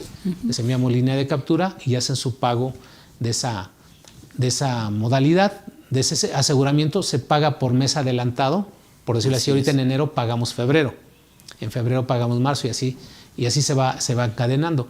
Pero esas personas hasta cierto punto se sienten protegidas, se sienten seguras y pues están cotizando a las Afores, no entra Infonavit, ¿verdad? En este tipo de aseguramiento no entra el Infonavit. Sin embargo, se hace un convenio de manera voluntaria para tener que aportar, ¿sí? O sea, tu abogado dice, ya estoy pagando, ya llevo 3 años, ya llevo 4 años de Seguro Social, pero ¿qué crees? Ya se me está antojando comprar una casita, ¿no? Entonces, en ese sentido, con 4 años ya cotizados ante el Seguro Social y con un salario promedio más o menos, 20,000 pesos, 25,000 pesos mensuales, entonces el Seguro Social ya te califica para decirte, ¿sabes qué? Si eres sujeto, porque también es una entidad de financiamiento, ya el Infonavit. Dice, sí, Jorge, está bien, ya veo que tienes un historial muy bueno, llevas 4 años de asegurado, laboral. Tienes una estabilidad laboral. En ese sentido, te dan la oportunidad de que empieces a hacer aportaciones voluntarias, te califican y al año, a un año más, tú ya tienes el derecho a un crédito de Infonavit con las modalidades que hay también en ese sistema. Dependiendo tu salario, dependiendo los años que cotizaste, con base en ello te van a dar el financiamiento, ¿no? Entonces está muy interesante. Por eso decías al inicio, quiero aprender. Bueno, pues lo ponemos como ejemplo porque tratamos de hablar en español, ¿no? Así es. Esa es una característica. Yo les digo, vamos a hablar en español, lo que vemos, lo que realmente debe ser, ¿no? No con tecnicismos donde el financiamiento, hay el Cofinavit y el no sé qué, y no, pues te pierdes porque no sabes qué tipo de beneficio tienes a través del instituto. Así es. ¿Vale? Iraíz, ¿lo quieres leer o te ayudo? Sí, cómo no. Iraíz dice, buenas tardes, les agradeceré me asesoren respecto a la siguiente duda. ¿Puedo asegurar a mi esposo en el IMSS, del cual yo soy derechohabiente? Él tiene ISSSTE. Y por otro lado, ¿puedo dejarlo como beneficiario para una pensión? Muchas gracias. Por supuesto, como beneficiario ya se podía desde antes. Eso siempre ha sido porque pues, son matrimonio. Pero ya la segunda parte era complejo. Ahora ya no. Con esta reforma, sin lugar a dudas, por la libre, no obstante que él tenga los beneficios del ISSSTE, él puede ser beneficiario para una pensión de parte del y de cualquier otra institución. Sí. O sea, ella está asegurada, tiene a su esposo, el esposo puede tener ISSSTE, puede tener un seguro de gastos médicos mayores y puede tener otro tipo de seguros de vida, etcétera. Eso no es incompatible, que le llamamos. Entonces, por lo tanto, la respuesta también coincido. Sí puede asegurar a su esposo, simplemente no tiene que dar ninguna información allá en el Seguro Social. Lo que sí es importante es que ya lo registre. Sí, ¿no? claro. Y entonces ya con eso quedaría automáticamente como beneficiario, ojalá y pasen muchos años, en el caso de la pensión por viudez. Así es correcto. Cristina RM dice, hola, buena tarde, una pareja que vive en concubinato, el hombre sí está divorciado, pero la mujer no, aún así le pide sí, claro. derechos del esposo. El concubinato es estar libre de matrimonio ambos. Ambos. Sí. O sea, si no están libres de matrimonio, no puede tener ella o él beneficios. Así es. ¿No? Entonces sí se necesitaría, porque al rato puede reclamar la esposa de él, de la mujer, perdón, el esposo de la mujer. Por eso ahí el Seguro Social dice, no, yo no quiero problemas. Yo ambos los quiero libres de matrimonio. ¿Sí? Veda Cruz, una pareja vive en concubinato, tienen un hijo en común, pero él no se divorció. ¿Qué requisitos debemos cumplir para que el hijo reciba su pensión. Bueno, en el caso del hijo, ahí no tiene, si él no tiene problema porque pues realmente es el hijo. Así es. Pero no habría pensión para la viuda ni para el viudo. Así es similar a la anterior. Así es, ¿sí? exactamente. Sí, ahí no hay una fecha para que procree un hijo. O sea, en cualquier momento ya el hecho de que tenga un hijo, en automático el que tiene el beneficio es el hijo. El hijo, sí. ¿Sí? Sonia Laura. Y perdón, y hago un comentario adicional. Vamos a pensar que dos personas se unen en concubinato y tienen al mes un hijo, ¿sí? Bueno, empiezan a trabajarlo y lo tienen muy pronto. En ese momento tiene beneficios el hijo y tiene la esposa, porque están libres de matrimonio ambos. Uh-huh. ¿Sí? Solamente cuando estén libres de matrimonio, el hijo les da ese beneficio a tener la seguridad los tres también. Sonia Laura, soy soltera y adopto un hijo.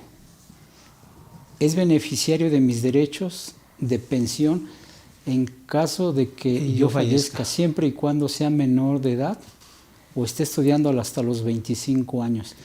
Sí, obviamente hay que hacer una adopción totalmente legal porque en este país tú lo mencionas hace rato, perdón la expresión, dificilísimo adoptar a un hijo. Así es. Bueno, niño o niña, es dificilísimo. Pero si ya lo lograste, está en todas las de la ley, sí tiene derecho. Y siempre y cuando esté estudiando hasta los 25 en escuela pública. Oye, ¿está estudiando en una escuela particular, la que tú me digas? No, ahí solo sería hasta los 16 años. Así es. Adriana Valdés, ¿en qué caso la madre de la derechohabiente dependa de ella y muere? ¿Hay forma de que a la mamá le quede pensión de la hija? Por supuesto, lo decíamos, cuando no hay esposo, no hay hijos, la pensión es hacia los ascendientes, Así que es. bueno, que podría ser evidente los padres o inclusive, nos comentaba Jorge, los abuelos. Uh-huh. Marisela Bastida, buenas tardes. ¿Y cuando los hijos están en la escuela particulares se pueden asegurar?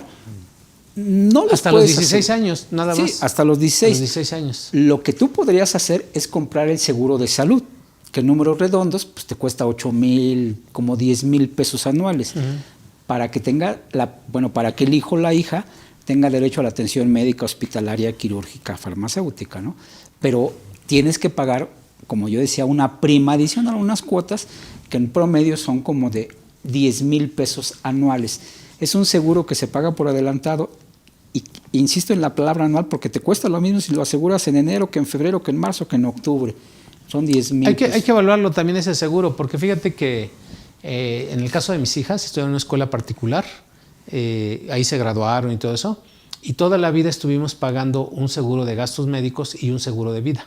Pero por parte de la escuela. Sí, por parte de la escuela. Sí, que te obligan. Entonces, ahí se evaluaba, decías, bueno, pues sí se cubrían ciertas contingencias de chavos que se enfermaban o que se tenían que operar, y de todos esos fondos se utilizaban para y la verdad sí tenían un buen de fondos. Suficientes para cubrir hasta cierto monto de alumnos, número de alumnos, para poderles dar esa prestación.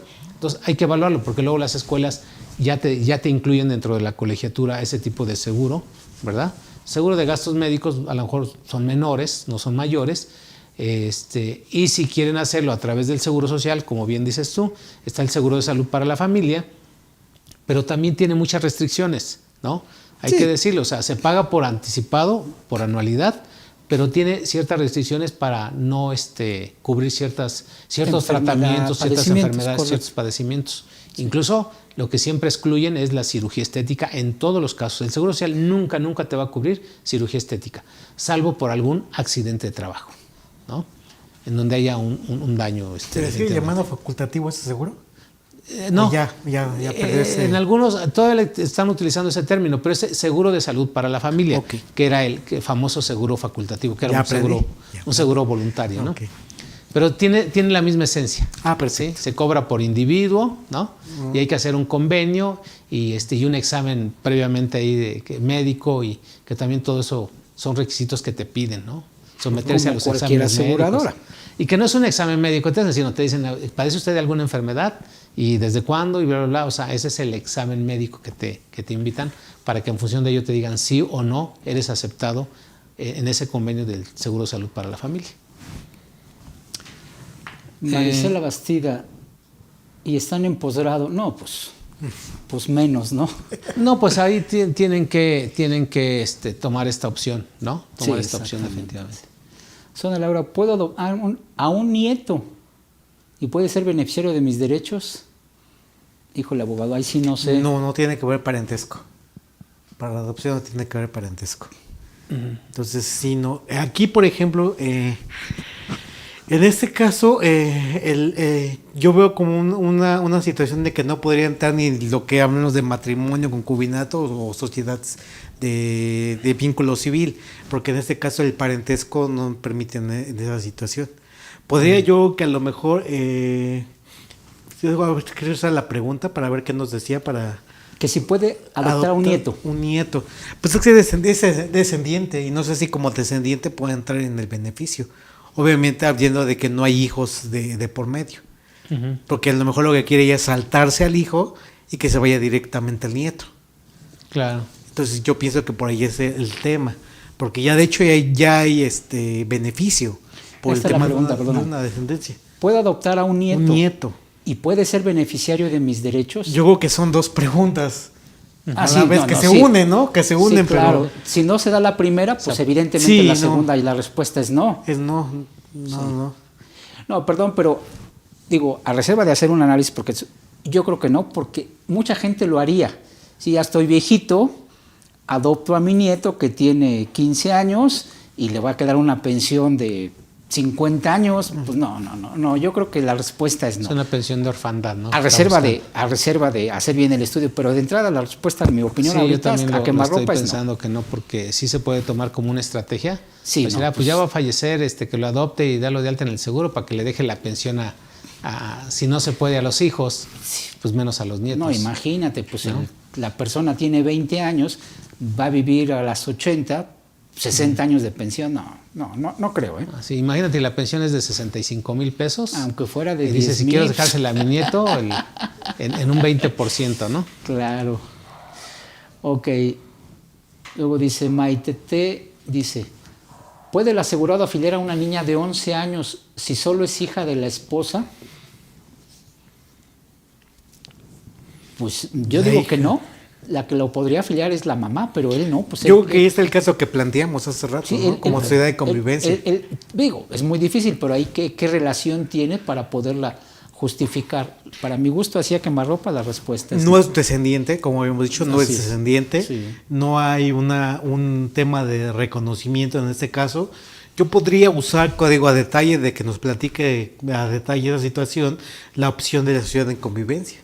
Por el hecho de que está libre del vínculo del parentesco. Sí. Bueno, aunque... Fíjate que según yo sí los han afiliado a los hijos en este caso a los hijos, porque ahí muchas veces ya entran en concubinato, ¿verdad? Puede el asegurado afiliar a una niña si solo es hija de la esposa. Pues realmente ahí hay que ver en esa parte de la esposa qué es un esposo, ¿no? Jorge, yo me iría ahí por decir qué es la esposa, porque es el asegurado la esposa. Entonces, ¿están en matrimonio? Ah, sí, tienes razón. Perdón, pero mira, a ver, hasta tú hablabas de la definición de unión civil y que tú decías que la unión, ¿cómo le llamaste? La sociedad en convivencia. Era muy parecido. Y la definición dice, acto jurídico bilateral que se constituye cuando las personas físicas mayores de edad, y si aquí la niña tiene 11 años, es verdad. para es mí un tema. no procede. Uh-huh. Sí, porque yo porque, hablaba de los hijos ya grandes, ¿no? Sí, de personas que muchos ahí están en convivencia, que tengan te la digo. facultad para decir sí quiero, Y que no seguramente quiero, ¿no? por Pero ahí pues sí se podría en ese caso, digo, yo sí iría a pelear esa parte para decir, oye, sí se puede, ¿no? En este caso, sé que muchas veces le dicen, bueno, tráiganos el acta de, ¿cómo se llama? Se extiende la seguridad, digamos, hasta cierto punto para los niños, porque mira, es un derecho humano. Uh-huh. Y el Seguro Social no va a decir, había una como discriminación, oye, pues es el hijo y está con nosotros. Sé que el Seguro Social, por ahí tuvimos un caso en donde me dijeron, sí le dieron la seguridad social a la niña, ¿no? Comprobando ese vínculo que tenían entre ellos y que era hijo de la ¿cómo se llama? De la persona. De la pareja, pues. De la pareja, ¿sí? Juan Carlos Hernández Rojas, muy buenas tardes, excelente tema. ¿Qué procede en caso de que una persona de 55 años se va a inscribir en la modalidad 40? Bueno, es otro tema, pero vamos a ver. Sí. Es divorciado y con sus hijos mayores de edad y cuida de su mamá, pero nunca le dio de alta en el IMSS como beneficiaria. Ahora el instituto le dice que no la puede registrar como beneficiaria porque no tiene relación laboral. Bueno, ahí sí, ahorita lo vemos, pero el IMSS tiene razón, ahorita lo digo. Lleva 2 años sin trabajo. ¿Qué puede hacer la persona para registrarla por cualquier contingencia que le pueda suceder? Ya que, como señalé anteriormente, se piensa inscribir en la modalidad 40. Gracias por sus comentarios. Bueno, no tiene derecho a la seguridad tu mamá, ni tú tampoco. Si estás en la modalidad 40, a ver, otra vez insisto, perdón, pero es que así lo debemos de ver y nos facilita las cosas. Exacto. El Seguro Social es una compañía de seguros y la modalidad 40 solo estás pagando por que te cubran para la pensión. Oye, y la enfermedad, ahí hay que pagar el seguro de salud para la familia. Entonces tendrías que pagar los dos y ahí pagarías el tuyo y tu mamá puede pagar el de ella contigo o sin ti. Digo, habría que ver la edad y los requisitos que decíamos. Pero atención con eso, la modalidad 40, mientras la estemos pagando, no nos da derecho a la atención médica ni a nosotros, mucho menos a nuestros beneficiarios. Una vez que ya se obtiene la pensión, bueno, pues ya se obtiene todo eso. Y hablando ahorita de la modalidad 40, también decíamos que aquí en esta reforma ya se extiende, eso ya existía, la ayuda económica en el caso de matrimonio equivalente a 30 días de salario mínimo. Pero ahora ya se entiende también para la unión libre, para ¿cómo le llamamos? Unión civil. La unión civil. Pero de momento, bueno, pues nos ponemos muy felices, nos dan el equivalente a 30 días de salario mínimo. Pero alerta con eso, eso nos resta semanas cotizadas para cuando querramos pedir la pensión. Entonces, habrá la gente que diga, híjole, con la ley nueva, ¿no? Ya cumplí las 1000 semanas, bueno, en su momento ahorita a lo mejor todavía no llegamos a las 1000 semanas, pero bueno, ya cumplí las 1000 semanas, ya me voy a jubilar y ya se da de baja, va al seguro y dicen, híjole, pues sí, pero ya tienes 1000, pero menos lo que te desconté. ¿Te acuerdas cuando te casaste? Pues te desconté 60 semanas. Pues te falta cotizar 1 año con 10 semanas más para que te den la pensión, entonces cuidado con eso.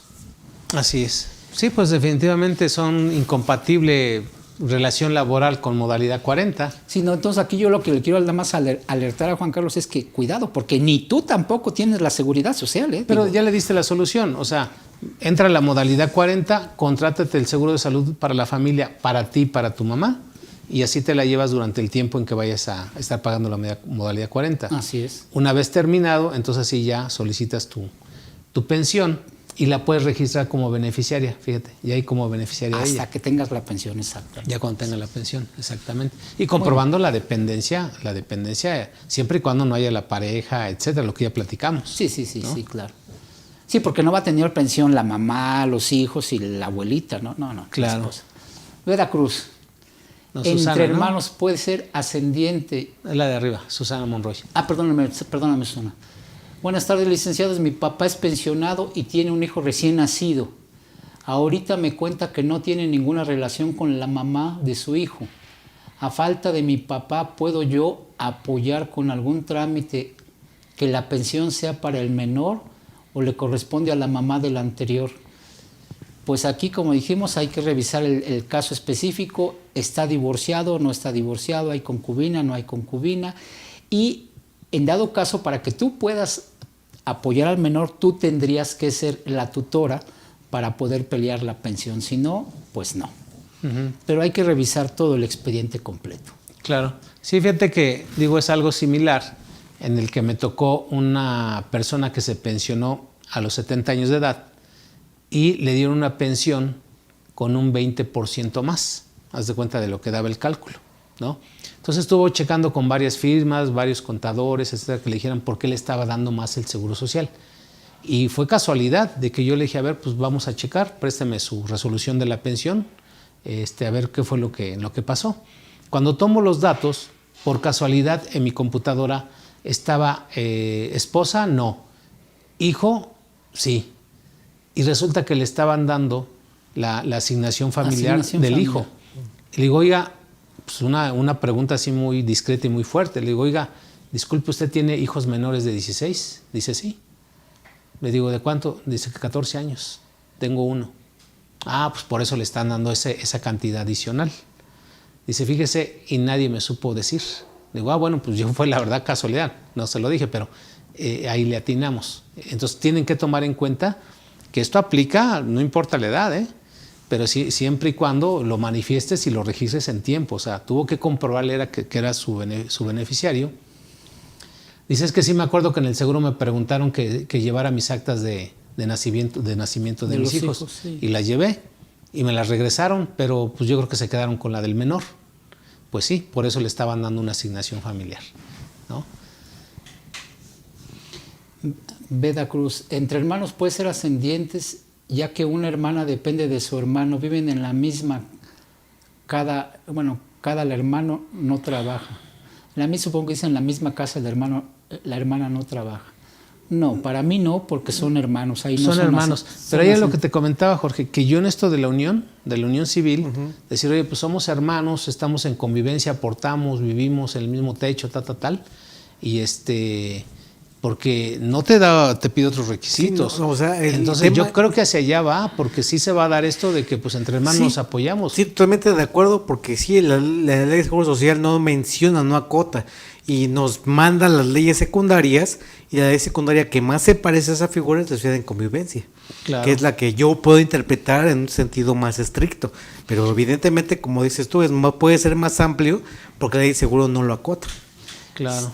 Digo, habría que hacer un estudio muy profundo, pero así a quemarropa mi respuesta es que no se puede. ¿Por qué? Porque la ley no lo contempla. Si así entre hermanos no, digo ahorita no, pero sí tendríamos que analizar. Y no va a haber un funcionario del IMSS que se aviente ese paquete de autorizarlo, porque se estaría jugando su trabajo de una manera muy, muy fuerte. Claro, porque hay muchas personas en ese sentido. Ya es que eso sienta precedente y pues todo el mundo va a querer pensionar al hermano o a la hermana, ¿no? Mira, nos ha tocado ver y va para allá todo esto. O sea, las nuevas generaciones, muchos divorciados y eso, van a terminar, como decía Jorge, apoyándose hermanos divorciados, ¿no? A vivir de manera conjunta. O sea, a mí al menos me ha tocado ver a personas que pues vivieron ya divorciados, ya de grandes, a ambos 2 o 3, y así terminaron, ¿no? Y para allá pinta, porque ahorita hay un buen de divorciados también. Ok. Díaz Valle, buenas tardes. ¿Darán un curso sobre este tema? Pues es un tema de pensiones, que híjole, eso no daría un curso, serían muchos cursos para el tema de las pensiones. Sí. El año pasado di uno yo de pensiones, pero sí nada más tocó cesantía en edad avanzada de vejez. Bueno, no, sí hablé de riesgos de trabajo y todo, está grabado. Pero hoy en día ese curso ya no funciona al 100 porque se van actualizando las tablas, los indicadores, la UMA, tal, ¿no? Amanita dice, buenas tardes, ¿puedo dejar mi pensión a mi hija aunque sea mayor de edad? No es estudiante. No se puede. No se puede, no, ahí definitivamente no. También a Díaz Valle dice, una pregunta, comentaban que los hijos pueden ser beneficiarios hasta los 18, no, hasta los 16 o hasta los 25 si estudian. ¿Y qué pasa con un hijo que tiene alguna incapacidad, ya sea física o mental, que no le permite trabajar? En este caso sí podría tenerlo como beneficiario. Sí. Si es así, ahí no importa la edad. Ahí no importa la edad, déjenme decirlo así, es vitalicia para el hijo. Es correcto, sí. Mayrín Madrid dice, buenas tardes.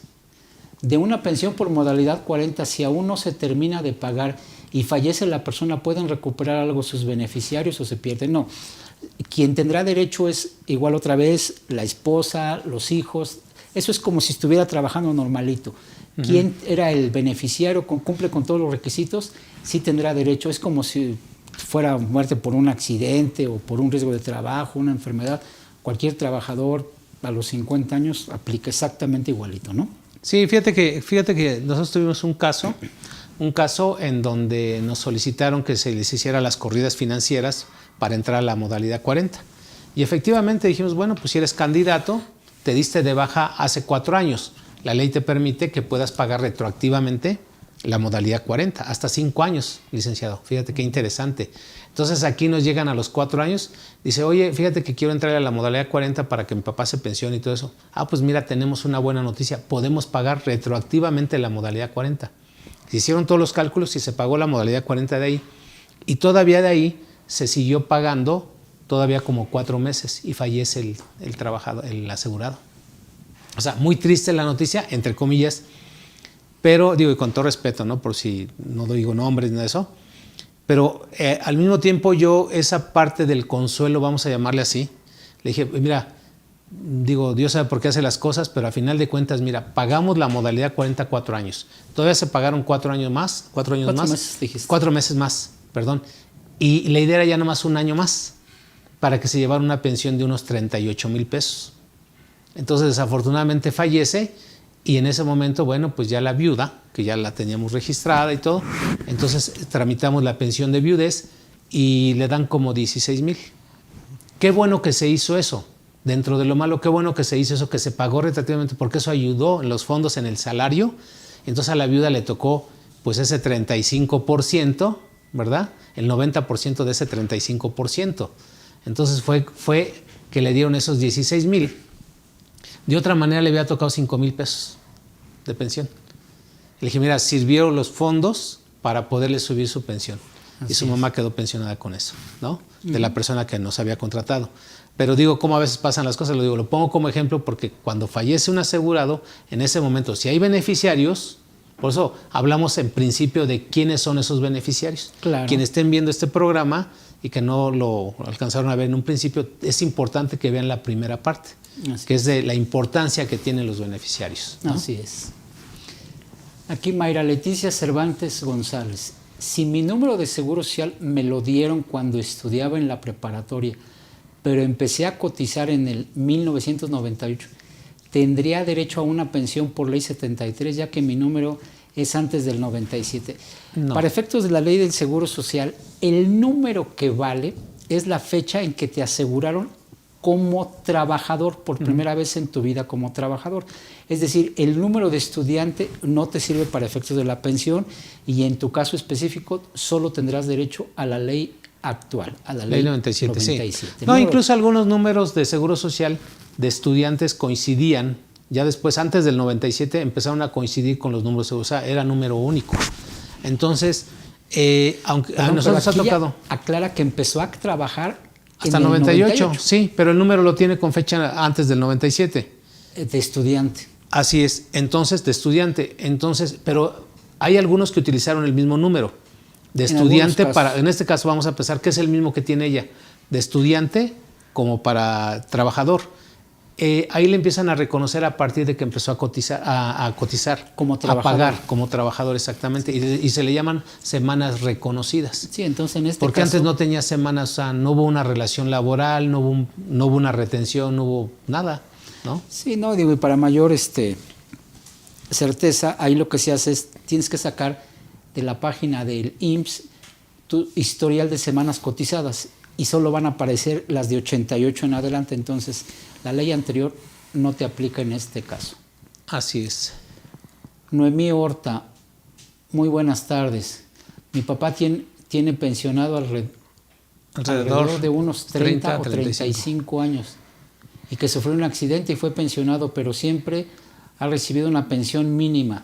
Ahorita recibe como 3,000 y tantos pesos. ¿Cómo debe hacer para que suban su pensión a la mínima, a 6,000 pesos? Bueno, no, aquí habría que ver se puede. La resolución cuando se la dieron hace 35 años. Y es que, a ver, hablando de las pensiones, yo oigo mucha gente que dice, ¿cuánto va a aumentar la pensión este año? Las pensiones no aumentan. Se actualizan. Se ajustan o actualizan por inflación. Por inflación, y la inflación pues ha sido baja, vamos. Sí, entonces sí, cuando yo lo quise, vamos a ver cuánto va a aumentar la pensión, a mí sí el hígado no aumentan. Simplemente se ajustan o se actualizan por pura inflación. Entonces seguramente tu papá hace mucho tiempo pues le tocó en su momento era la ganancia de aquel tiempo y simplemente se fue actualizando por inflación. Entonces no hay forma de... No, y en ese momento esa pensión pues era acorde a la calidad de vida, a los precios y todo, canasta de inflación. Sí, claro. Hoy en día pues si vemos, pues es nada, ¿no? Hoy me hablaba un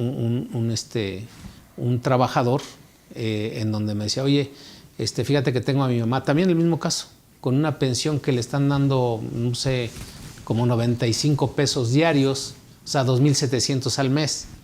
Le digo, bueno, pues esa ya no se puede aumentar, se actualiza y es por todos los años que te han ido actualizando. Ah, en sí. este caso, digo, seguramente pudo haber sido un accidente de trabajo y lo pensionaron. Eso ya normalmente las pensiones que te dan por una invalidez o por un riesgo de trabajo, normalmente ya no se vuelven ya no se pueden aumentar. No. Ni se puede obtener otra después, ¿no? No, exactamente.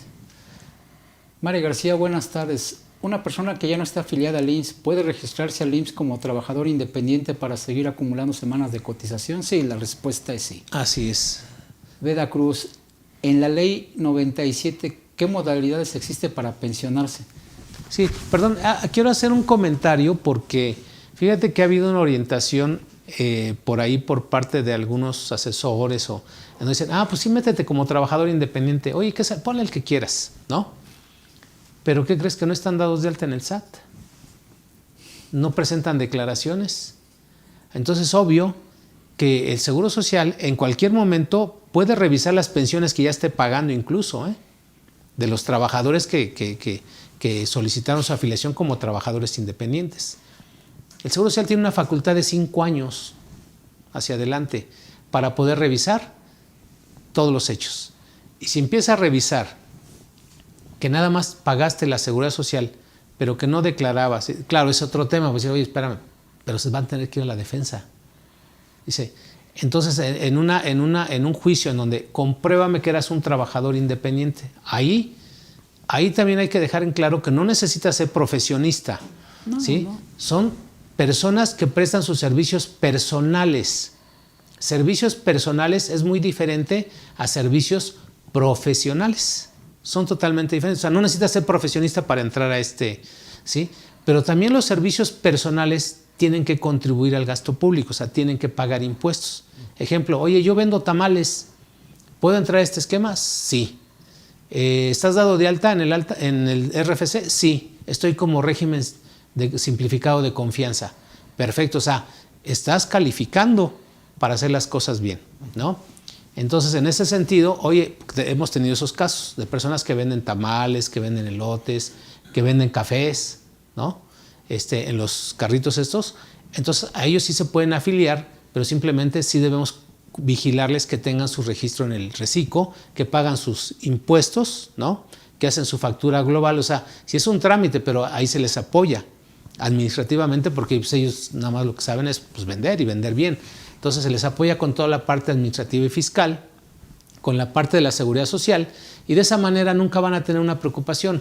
Además se les orienta bien para que registren como beneficiarios a sus hijos, porque normalmente luego son personas jóvenes que tienen hijos, tienen a su pareja y ahí es donde se les dice regístralos, ¿verdad? Para que tengan derecho a todas las prestaciones que también se tengan en materia de seguridad social. Se extiende la seguridad social, ¿no?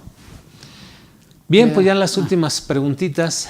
Veda Cruz dice, en ley 97, ¿qué modalidades existe para pensionar? Pues actualmente nada más la ley de la pensión de cesantía y vejez, no hay de otra. Claro, bueno, las pensiones están por riesgos de trabajo, están por ley 97. Dice, sí. En ley 97, pues para mí nada más sería la de cesantía y vejez, porque pues ni modo que tenga un riesgo de trabajo y me haga retroactiva, nada más es para efectos de la cesantía y vejez. Sí, pero bueno, digo, a lo mejor también se refiere cuando hay modalidades, pues está la modalidad 10, la modalidad 15, la modalidad 35, la 33, todas las modalidades que hay. Este ejemplo, está la del trabajadores del hogar, que es ley 97, ¿no? Pero vamos, si en ese sentido, lo que tú dices, tienes razón, la mayoría lo enfocamos así, para que en ley 97 nada más exista esa pensión mínima también, ¿no? Esa pensión garantizada del artículo 170, ¿no? Pero sí la cesantía en edad avanzada y la vejez, ¿no? Estas son las modalidades que existen para pensionarse. Pero digo, yo lo quise ver un poquito amplio, porque haz de cuenta, es un joven que se dio de alta en 1998 y ahorita sufre un accidente. Y el mismo caso, ¿no? Y fallece y tiene a sus papás, pues entonces hay una pensión de ascendientes que se va a calcular en términos de la ley del 97, ¿sí? Pero ahí también tiene su tratamiento especial, porque en la ley 97 quienes pagan las pensiones son las aseguradoras, ¿sí? Es algo que también debemos tomar en cuenta. Ya no es el Instituto Mexicano del Seguro Social. Casi en todos los casos, las pensiones las pagan las aseguradoras a todas las personas que están afiliadas de 1997, 1 de julio, para acá. A mí me ha tocado resoluciones en donde dicen, elige la aseguradora que quieres que te pague tu pensión, ¿no? Incapacidad permanente parcial, incapacidad permanente total, que también es todo un tema, ¿no? Cristina RM, ¿en qué porcentaje recibe la pensión la mamá del trabajador? Entonces, en una pensión de ascendientes, pues es el 20%. Sí, pero como tú decías, exactamente hay que revisar por qué falleció el trabajador, enfermedad general, riesgo de trabajo y comprobar, o sea, sí, primero todos los requisitos y ya después la cuantía, eso está en la ley. Te dicen el 20% a los ascendientes, ¿no? Que es normalmente el papá y la mamá, el abuelo y la abuela, ¿no? O bisabuelo y bisabuela. Pues bien, pues muchísimas gracias. Llegamos al final de esta emisión, de este programa. Y pues desde mi punto de vista los felicito. Creo que es un tema muy interesante, es muy amplio. Sé que pues es tu expertise, ¿no? Yo me voy contento porque aprendí muchísimo aquí, el contador de ti, aprendí muchísimo. Así es. Y muy agradecido por la invitación. Gracias. Para Jorge, llenar pequeños detalles nada más. Así es recíproco, pero era importante que estuvieras aquí para que nos dieras esa seguridad, porque luego nos avientan preguntas jurídicas y sí es importante que tengamos a alguien que domine esos términos, ¿no? Y bueno, pues Pepe, aunque su fuerte son las auditorías también, ¿no? Las asesorías en materia de seguro social también, pues en materia de integración de salarios, pues aquí hay muchos temas, ¿no?